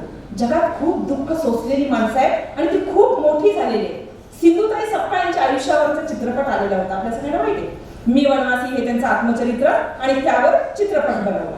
आता चित्रपट ज्या दिवशी मी बघायला गेले, आता आत्मचरित्र हा माझा अभ्यासाचा विषय, आता त्या चरित्रावर चित्रपट झालाय तर कसा आहे बघूयात म्हटलं. गेले मी आणि बरोबर त्याच दिवशी कोल्हापूर जिल्ह्यातल्या एका खेडेगावातला एक बचत गट, तिथल्या नेत्यांनी त्यांना तिकीट काढून दिलेली. आता बचत गटाच्या सगळ्या स्त्रिया नऊवारी घातलेल्या, कासुटी बिसुटी घातलेल्या त्या सगळ्या स्त्रिया तो चित्रपट बघायला आल्या. मी जागा पाठीमागची पकडली, माझ्या जिथं तिकीट काढलेलं होतं बसले. पिक्चर जसा सुरू झाला बायकांनी सुरूच, कुणी तोंडाने मिच मिच मिच मिच करत होतं, कुणी मुसमुस मुसमुस करत होतं, कोणते शिव्याचं घालत होतं त्या अन्याय करणाऱ्या माणसांना, कोणत्या सिंधुताईला नावजतच होतं. मला त्या डायलॉग्स ऐकून पण देईना. मला त्या मनात असं वाटलं की आपली जागा पण चुकली आणि येण्याची वेळ पण चुकली. नाही म्हटलं तरी थोडा राग आलेला होता, वेळ वाया गेला असं वाटलं.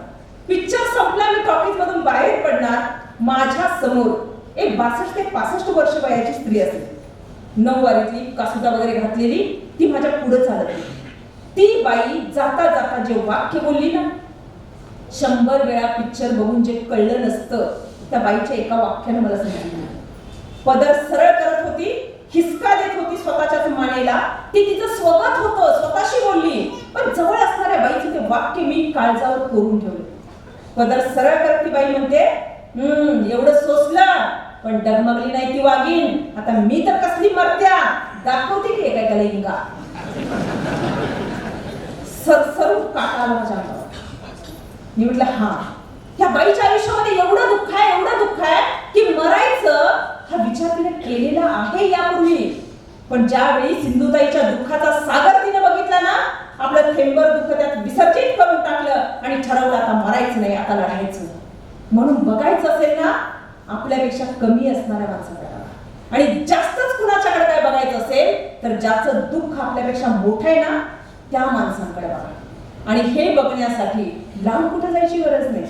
हा सगळ्या सुखाचा साठा आपण जिथं बसलोय ना तिथं खालीच आहे. पुस्तकात अशी माणसं भेटतील हो तुम्हाला, जगात जे तत्वज्ञान तुम्हाला फिरून जितकं मिळणार नाही ना, तुम्ही त्याच्या सानिध्यात जा. काय असतं एक एक पुस्तक. खरं तर मी स्वतःला काही गोष्टींमध्ये कम नशिबी समजते, का तर माझं इंग्रजी तेवढं उत्कृष्ट नाही आहे. मराठीवर माझं प्रेम आहे, मराठीची मी अभ्यासक आहे, पण काही वेळा मला असं वाटतं की अरे खरं इंग्लिश येत असताना ही पुस्तकं मी वाचलीच असती, पण मी नाही सोडत. मी त्याचा मराठी अनुवाद वाचते, अर्थाच्या शोधात. तुम्ही वाचले की नाही माहित नाही पुस्तक, अर्थाच्या शोधात वाचा तो अनुवाद. अरे काय असू शकतं, पराकोटीची सकारात्मकता काय असते आयुष्यात. जेव्हा वाचतो ना आपलं आयुष्य बदलून जातं. पुस्तकातलं हे दुःख बघितलं की वाटतं आमच्या वाट्याला किती आलंय, चिमूटवर सुद्धा नाही, चिमूटवर सुद्धा नाही. खूप दुःख भोगलेली आणि त्या दुःखाच्या डोंगरावर उभा राहून कळस चढवलेली माणसं आहेत आणि होती, पुढेही असणार आहे. तुमचं आणि माझं दुःख त्याच्यापुढे काहीच नाही. आणि म्हणून बघायचं असेल आपल्यापेक्षा कमी असणाऱ्या माणसांकडे बघा.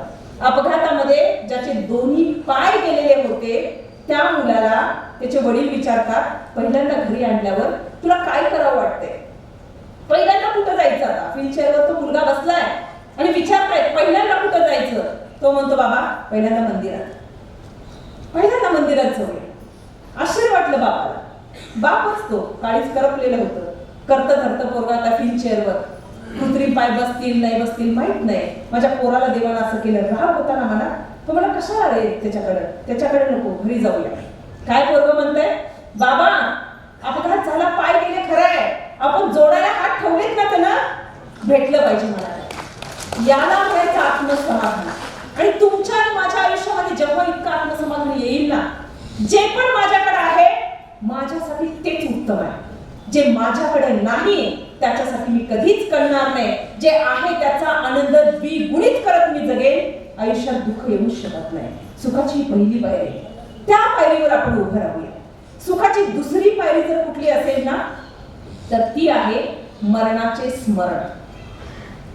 मरायचंय हे कायम आपण स्मरणात ठेवूया.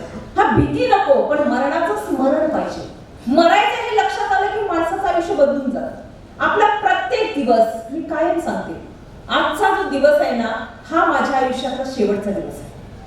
उठल्या उठल्या माझ्या मनात हा विचार येतो, हा दिवस जर माझ्या आयुष्यातला शेवटचा दिवस असेल ना, किती भरभरून जगेन मी. मला नाही कंटाळा येऊ शकत, मला थकवा येणारच नाही, मी कुणाचं वाईट करणार नाही. माझ्याकडून जे उत्तम द्यायचंय ना, फक्त आज आज आणि आजच मी देऊ शकते. आणि त्यातल्याही आत्ताच मी देऊ शकते, कारण मी मरणार आहे. आणि तुम्ही मी प्रत्येक जण येताना तीच एक शाश्वत गोष्ट घेऊन आलो, लक्षात ठेवा. मग जर आपण शेवटचा दिवस म्हणून जगत असू, कशाला मला कुणाचं वाईट पाहिजे? मला कुणाचं भांडण नको, मला कुणाची ईर्ष्या नको, मला कुणाची द्वेष नको.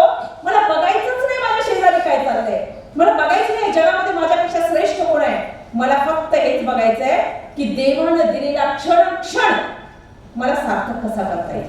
आणि जेव्हा या मरणाचं स्मरण राहतं, माणसं खरंच चांगली जगतात. तरुण सागर महाराजांचं एक खूप छान वाक्य आवडतं मला.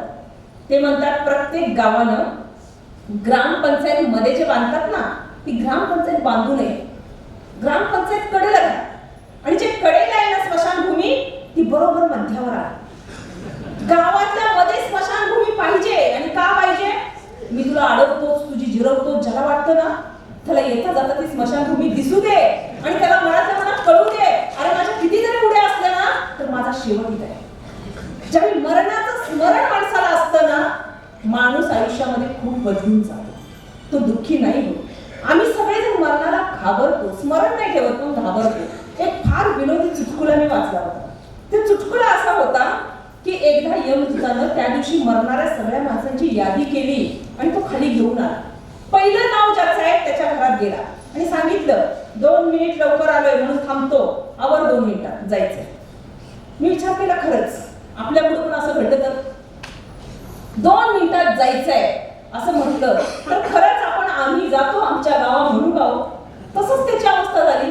ते म्हणलं, अरे आत्ता कुठं सुखाचे दिवस आले, खूप कष्टानं केले मी हे सगळं उभा केले काडी काडी करून, थांब जरा, असं काही करू नको, चुकला असशील, माझं मरण नसेल, दुसरं कोणाच तर असेल. यम म्हटलं, नाही तुमचंच आहे, 2 मिनिटं आहेत हातात, काय जगायचं ते जगून घ्या. आणि मग म्हणे त्या माणसानं, इतका चालाक होता तो, त्याने विचार केला की नाही, थोडं लांबलं पाहिजे, काहीतरी केलं पाहिजे, मरायचं नाही, मरून चालणार नाही. आणि मग त्यानं असं केलं की म्हटलं, यमाला बसा, शेवटची इच्छा पूर्ण करतो, मला चहा फार आवडतो, मी चहा पितो आणि तुम्हाला पण पाचतो. 2 कप चहा केला आणि यमाच्या त्या चहामध्ये मूठ भरून झोपेच्या गोळ्या टाकल्या. त्याला झोप यायची नाही म्हणून रोज 1 दिली तिला डॉक्टरांनी. सगळी डबी त्याने ते यमाच्या चहात ओतली, हलवलं आणि यमाला म्हणला, घे चहा. यम चहा पिला, ढाळभर झोपी गेला. आता काही वेळ तरी उठणार नाही यम, याला खात्री होती. याने विचार करायला सुरुवात केली, आता मी काय करू, आता मी काय करू. ती यमाची यादी घेतली, पहिलं नाव आपलं होतं बघितलं, पहिल्या नावावर खाट मारली आणि आपलं नाव शेवटाला लिहिलं. आता जा म्हणला, एवढ्या सगळ्यांना गोळा करून ये जा, शेवटला मी आहे, बघू तोपर्यंत आम्ही काहीतरी शक्कल लढवे, मी मरणारच नाही. यम ज्यावेळी जागा झाला ना, ताजा तवाना, खूप प्रसन्न झालेला. आणि तो म्हणतोय, अरे इतके दिवस मी झोपलोच नव्हतो, एवढी माणसं रोज मरताय, मी दमलो होतो कामानं, पण तू असला कसला जादूचा चहा पाजलास रे. किती वेळ मी आरामात झोपलो, मी प्रसन्न झालो तुझ्यावर. खरं सांगू का मित्रा, पहिलं नाव तुझं आहे, पण आता मी पहिल्या नावापासून सुरुवात नाही करणार. आता मी सुरुवात करेन खालून. अरे कुठं चुकवणार आहे त्याला, शक्य आहे का? मरण चुकत नाही, शेवटचा दिवस आहे असं समजून जगूया. आयुष्यामध्ये दुःख येऊ शकत नाही. गुरु ठाकूर माझे आवडते कवी आहेत आणि त्यांची आवडती, मला खूप आवडलेली कविता तुम्ही ऐकली असेल. असे जगावे छाताडावर आव्हानांचे लावले अत्तर, मरणालाही म्हणावे मग ये आता ये बेहत्तर. ओठावरती हसू असावे, काळीज काढून देताना, करून जावे असेच काही दुनिया जाताना, गहिवर साऱ्या जगास यावा निरोप शेवटी घेताना. खरंच असं जर जगता आलं, आयुष्यामध्ये दुःख नाही राहणार, कुणाची काळजी नको, कुणाची चिंता नको. माझा दिवस माझ्या हातातला शेवटचा दिवस आहे, एवढं मरणाचं स्मरण ठेवूया. आयुष्यामध्ये दुःख कित्येक पटीने कमी होऊन जाईल. काही नाही म्हणून रडायला पण नको. आता त्यात पण काही माणसं थोडासा वेगळा मार्ग काढतात. मी ज्यावेळी हे व्याख्यान दिलं ना, एका कारखान्यामध्ये व्याख्यान मला होती, मोठा कारखाना. तिथला एक कामगार आला आणि म्हटलं मॅडम व्याख्यान मला ऐकले पटले. खरंच पटलं. म्हणजे काय हो, प्रत्येक जण मरणार आहे, खरंच मला पटलं. एवढं ते तुम्हाला पटायला तुम्हाला काही माहिती नव्हतं का? तुम्ही मरणार नव्हता. अहो तुम्हाला हे आत्ता पटलं, याच्या आधी माहिती नव्हतं.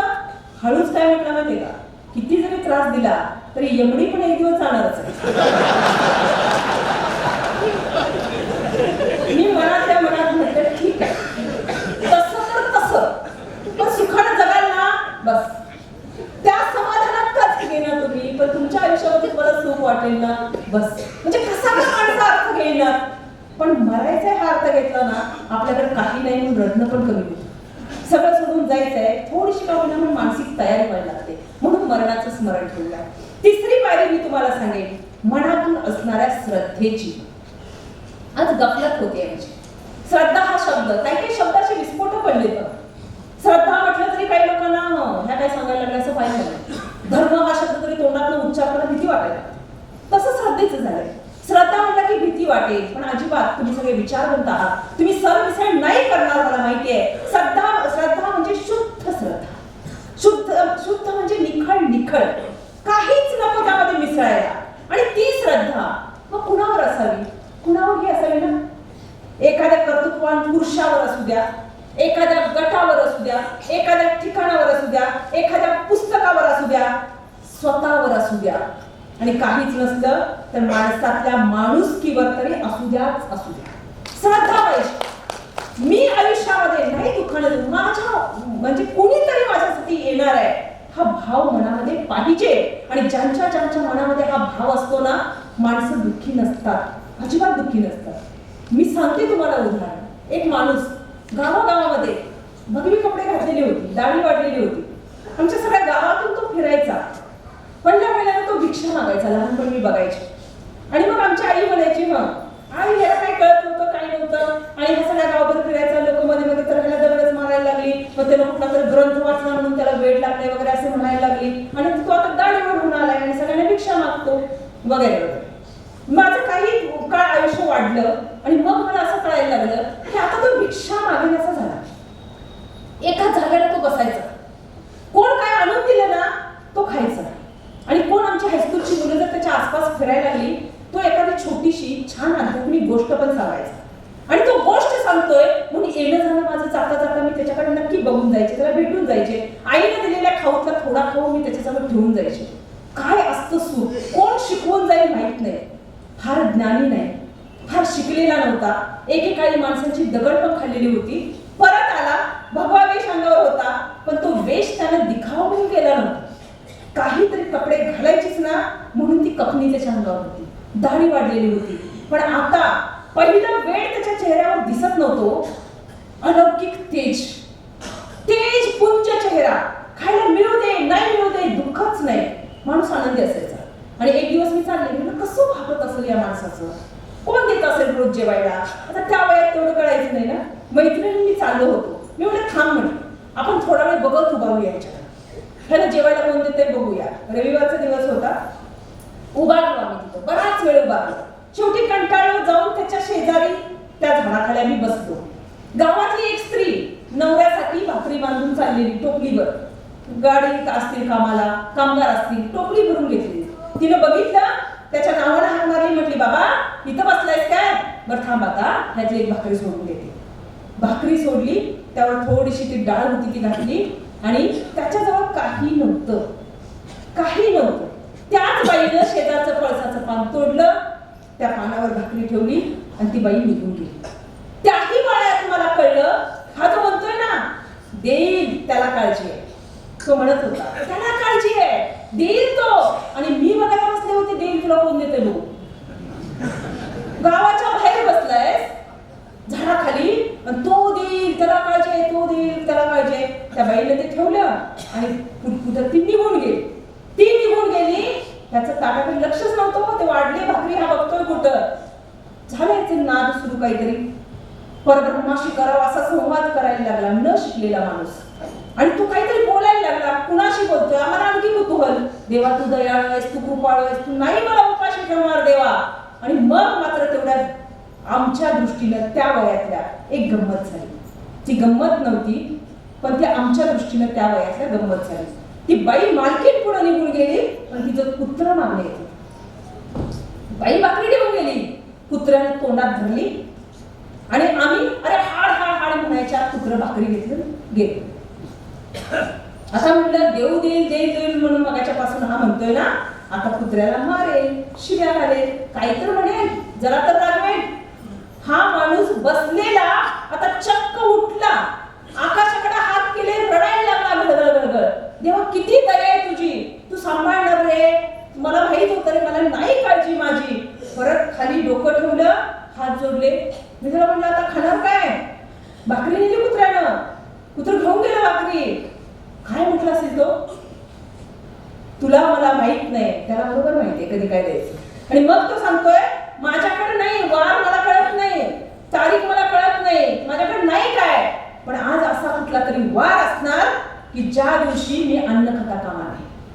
आता तो काय बोलतोय मला कळलं नाही. घरी येऊन आईला विचारला आज वार कसलाय ग? आई म्हटली हो बाळा माझा पण उपवास आहे, माळकरी बाजाई. ती म्हटली अगं आज फार पवित्र वार आहे ग, आज एकादशी आहे. काय योगायोग बघा, काय असते श्रद्धा. त्या वयात सुद्धा कळलं. मी दुसऱ्या दिवशी गेले आणि मग मात्र त्या माणसाचे मी पाय पडले. आता मला कळलेलं होतं जगाच्या दृष्टीनं ज्याला व्यवहारातून उठलेला, घरदार सोडलेला, सगळं सोडून देवदेव करायला लागलाय, ह्याचं भागणार कसं म्हणून ज्याच्या डोळ्यांनी त्याच्याकडे बघितलं ना, त्याचा संवाद थेट त्याच्याशी लागला होता. आणि तो भाग होता श्रद्धेचा. अंधश्रद्धा आयुष्यात अजिबात नको, पण श्रद्धेच्या जीवावर जी माणसं जगतात ना, त्यांच्या आयुष्यात श्रद्धा असू दे, ती माणसं सुखाने जगतात. म्हणून श्रद्धेची ही पायरी, जे जे श्रद्धेच्या पायरीवर आहेत ना, ती माणसं सुखी आहेत. आणि सुखासाठी पुढची जी महत्वाची पायरी आहे ती आहे सुसंवादाची. एखाद्याने जर आपल्यासाठी आल्या आल्या ओवी गायली, त्या माणसासाठी आपल्या तोंडातून कधीच शिवी नाही येत. पण एखाद्या माणसानं आपलं स्वागतच जर शिवीने केलं तर त्या माणसासाठी आपण ओवीच नाही गाऊ शकणार. आपलं बोलणं हे सुखाचं द्वार आहे. लक्षात ठेवा, मी काय बोलते यावर माझ्या आयुष्याचं सुख निर्भरित आहे. पण आम्ही तेवढा विचार करतो का? आम्ही नाही विचार करत. पण पूर्वी म्हणे एक कासार होता, गावागावात बांगड्या भरायला जायचा. बांगड्या भरायला त्याच्याकडे एक गाढव होतं, त्या गाढवावर सगळं ओझं घालायचा आणि बांगड्या भरायला जायचा. पण जाताना त्या गाढवाला काय म्हणायचं माहितीये? सोन्या चल आता जिथं बांधायचं तिथं म्हणायचं सोन्या बस नाही इथं आलो मी, सोन्या सोन्या एवढे लाड करायचा ना त्या गाढवाचे. कुणीतरी म्हटलं काय गाढव तर आहे, सोन्या काय म्हणता? काय उत्तर दिलं? जिभेला वळण पाहिजे म्हणून सोन्या म्हणतो. का तर माझ्या हातामध्ये माय बहिणीचे हात असतात, मी बांगड्या भरतो. जर माझ्या जिभेला वाईट वळण लागलं आणि चुकून कधीतरी अपशब्द गेला तर माझ्या आयुष्यात काय राहील? म्हणून मी गाढवाला सोन्या म्हणतो. बिघडतो कुठं? ज्या दिवशी मला हे कळलं ना, मी जरा विचार केला. तो कासार त्याच्या गाढवाला सोन्या म्हणतो आणि आम्ही आमच्या घरातल्या सोन्यासारख्या पोरांना लाडानं एक गाढवा म्हणतो. फरक आहे आमच्या संवादात. रवींद्रनाथ टागोर कवितेमध्ये त्या म्हशीला ए राणी म्हणतात आणि आम्ही आमच्या राणीला लाडानं ए म्हशे म्हणतो. फरक आहे आमच्या संवादात. हा फरक जितक्या लवकर मिटेल ना, तेवढं तुमचं आणि माझं आयुष्य खऱ्या अर्थानं सुखी होणार आहे. आणि सुखाची सर्वात महत्वाची पायरी, जी पायरी शेवटची पायरी म्हणा तुम्ही, पण ती चढल्याशिवाय आयुष्यामध्ये सुख येऊ शकत नाही, एवढी महत्वाची पायरी आहे, ती म्हणजे परोपकार. एखाद्या दवाखान्यामध्ये सगळं आहे, समजा सगळं सगळं आहे, पण त्या दवाखान्यात डॉक्टरच नसेल, अर्थ राहील का? गाडीमध्ये सगळ्या सोयी आहे, पण त्या गाडीमध्ये जर ब्रेकच नसेल तर नाही बसणार आपण त्या गाडीमध्ये. एखाद्या मंदिरामध्ये सगळी सजावट आहे, पण त्या मंदिरामध्ये मूर्तीच नसेल तर फिरकणार नाही ना. जेवणात सगळे मसाले घातले आणि मीठच नसेल तर याचा अर्थ काय? माणसाचंही तसंच आहे. माणसाच्या जीवनामध्ये सगळं सगळं आहे, पण परोपकार नसेल ना, माणसाचं आयुष्य व्यर्थ आहे. आणि मला खरेच इतका आनंद झाला जेव्हा मी पत्रिका बघितली. मंगळवार आणि शुक्रवार देवीला खऱ्या अर्थानं आनंद होईल अशी माणसं तुम्ही बोलवली. देवीला आनंद होईल अशी माणसं बोलवली. कारण माणसातल्या देवाला जे पुजतात ना, माणसातल्या देवाला जे पुजतात, भिकाऱ्यामध्ये देव बघणारा एक माणूस आहे. आणि प्रत्येकाला दृष्टी मिळावी म्हणून आयुष्य वेचलेला, ज्याला आईने 2-2 वेळा जन्म दिला ना, असा पद्मश्री असणारा व्याख्यानमालेचा आपल्या कळस आहे तो. आणि अशी माणसं तुम्ही बोलवलीत. परोपकार काय असतो तुम्ही स्वतः अनुभवणार आहे त्याच्याकडे. हा परोपकार आमच्या आयुष्यामध्ये सुद्धा असला पाहिजे. तो किती असला पाहिजे, काय असला पाहिजे? आधीच्या लोकांनी खूप केलं. मला नाही यशवंतराव चव्हाण होता येणार, माहितीये मला नाही पाटील साहेब होता येणार, माहितीये मला, पण मला मी तर होता येईल ना. माझ्यासाठी जे केलंय कुणीतरी त्याची कृतज्ञता म्हणून मला थोडीशी परतफेड करता येईल ना, तो माझा परोपकार असेल. खूप मोठ्या माणसांची उदाहरणं नाही देत मी, अगदी छोटी उदाहरणं देते. पंढरीची वारी दिंडी चाललेली होती. एका गावात मुक्काम होता. श्रीमंतांनी सेवा बजावली. कुणी सांगितलं मी जेवणाची सेवा देतो, कुणी सांगितलं सकाळचा नाश्ता आणि चहा सेवा माझ्याकडून. गावात एक आजीबाई, मनात वाटत होतं सेवा करावी, काहीतरी द्यावं, माझ्या माऊलीसाठी मी काहीतरी करावं, पण परिस्थितीच नाही हो. घरी गेली, बघते घरात तुटपुंज सगळं.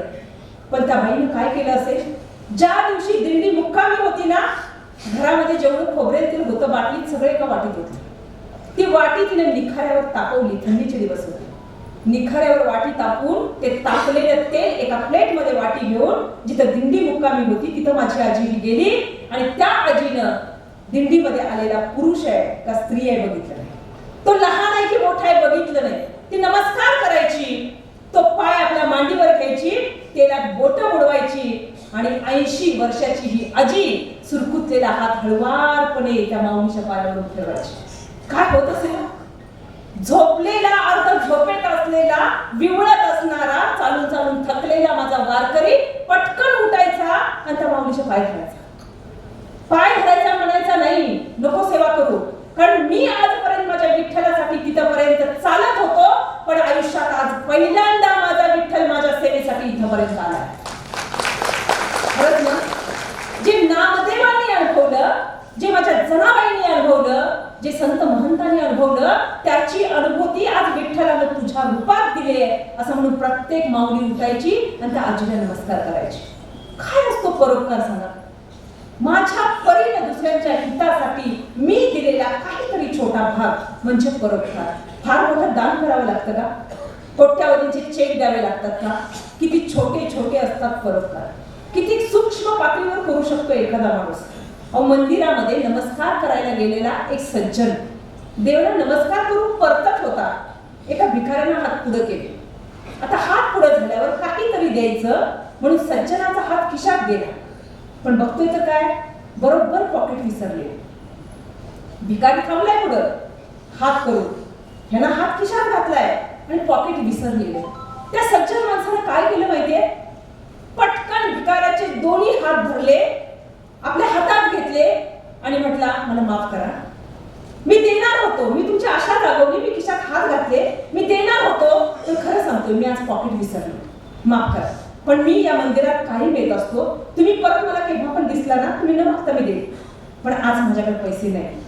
अहो घळघळ घळघळ पाणी आलं ते भिकाऱ्याच्या डोळ्यातून. तो म्हटला साहेब नको तुमचे पैसे. अहो आजपर्यंत पूर्वीच्या काळात या हातामध्ये 2000च्या नोटा देणारे मी कित्येक बघितले, या हातामध्ये हजारांची नोट देणारे श्रीमंत मी बघितले, आणि आज सुद्धा जाता जाता 500 रुपये फेकून जाणारे सुद्धा मी बघतो साहेब. पण आपल्या खिशात पॉकेट नाही म्हणून एका भिकाऱ्याचे हात हातात घेणारा देव आज मी पहिल्यांदा बघतोय. यापेक्षा दान दिसलं मोठं नाहीये. आपला एक स्पर्श एवढा मोठा परोपकार असतो. आपला एक शब्द मोठा परोपकार असतो. आपला एक कटाक्ष माणसाकडे माणूस म्हणून बघणं फार मोठा परोपकार असतो. आणि हा परोपकार तुमच्या आणि माझ्या घरात ज्यावेळी वाढेल ना, त्यावेळी समाजामध्ये खऱ्या अर्थानं सुख आहे आणि या समाजातला प्रत्येक जण सुखी होणार आहे. आणि काही माता त्या दृष्टीने प्रयत्न करतायत. मी एका आईविषयी वाचलं, घडलेली घटना आहे. गावामध्ये गंजीला आग लागली. मोठी माणसं कुणी घागर घेऊन पळतय, कुणी बादली घेऊन पळतय. तरुण मुलं दोघांनी छोटे ड्रम भरलेत आणि ते पळतायत. आणि ह्या बाईनं काय केलं असेल, चिमुकलं पहिली दुसरी शिकणारं पोर, त्याला म्हणजे चल चल आग लागली विझवायची आहे, तांब्या भरून दिलाय पोराच्या हातात, तांब्या भरून.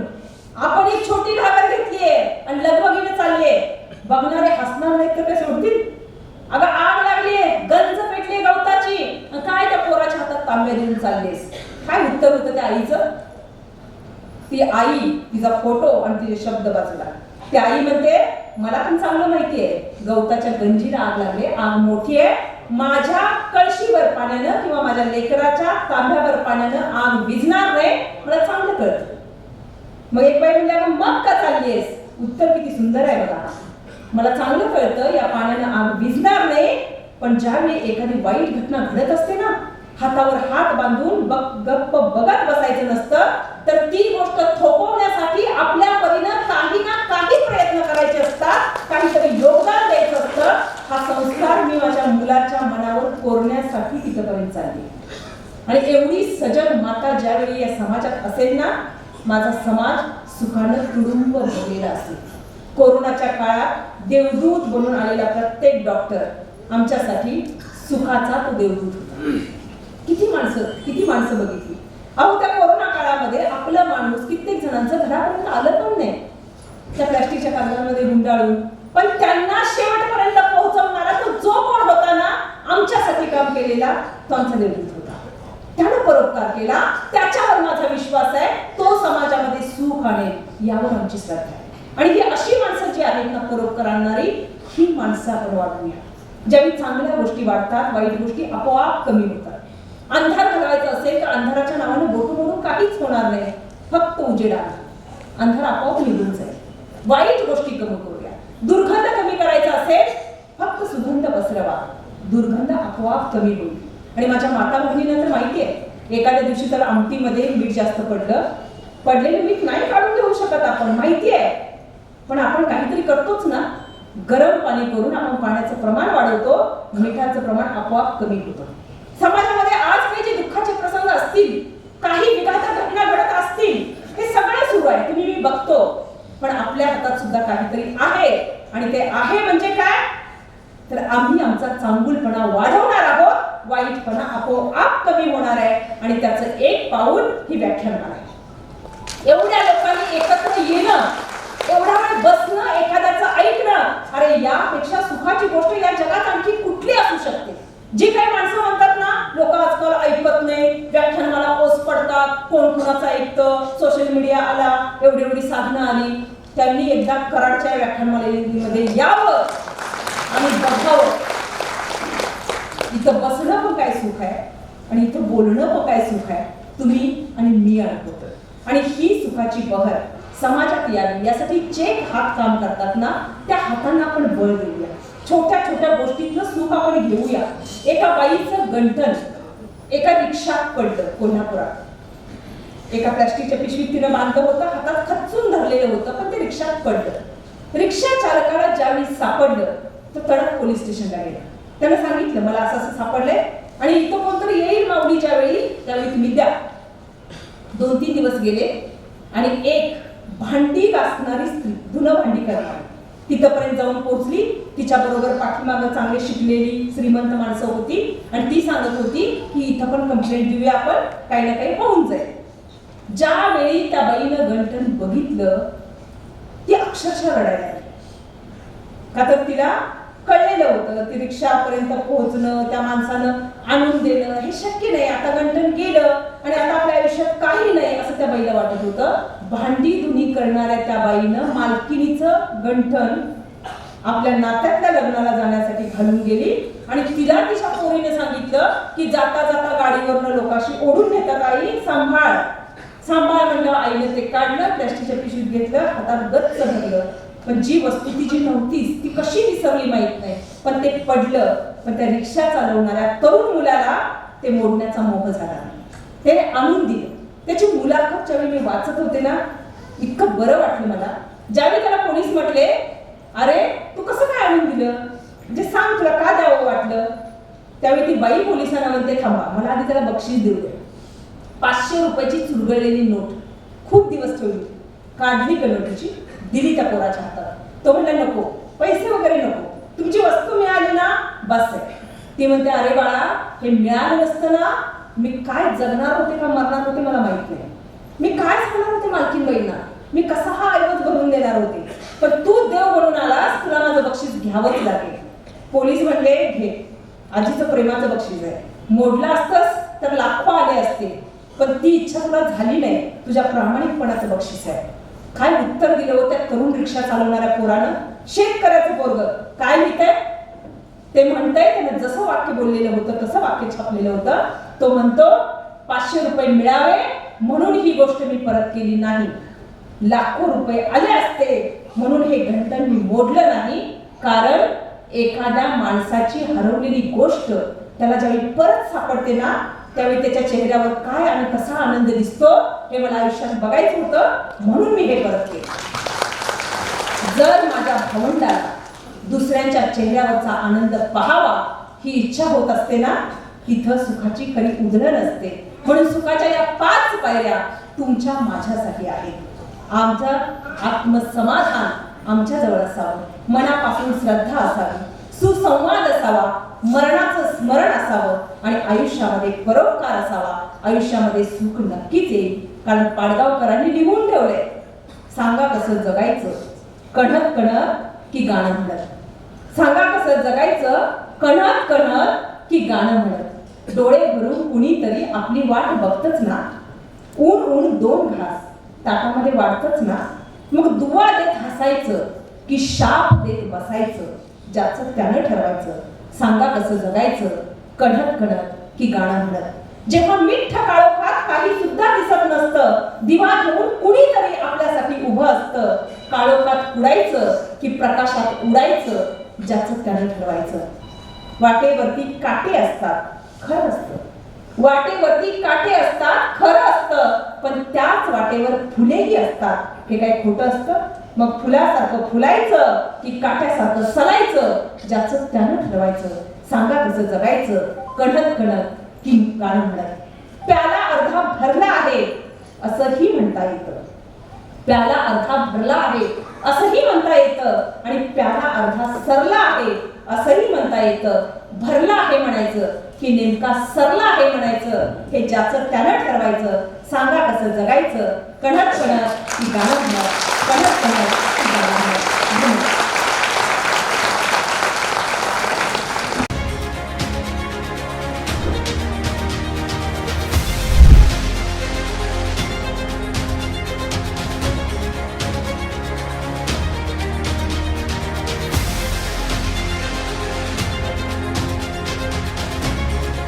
KMS न्यूज, स्पंदन मरांचे नाते आपुलकीचे.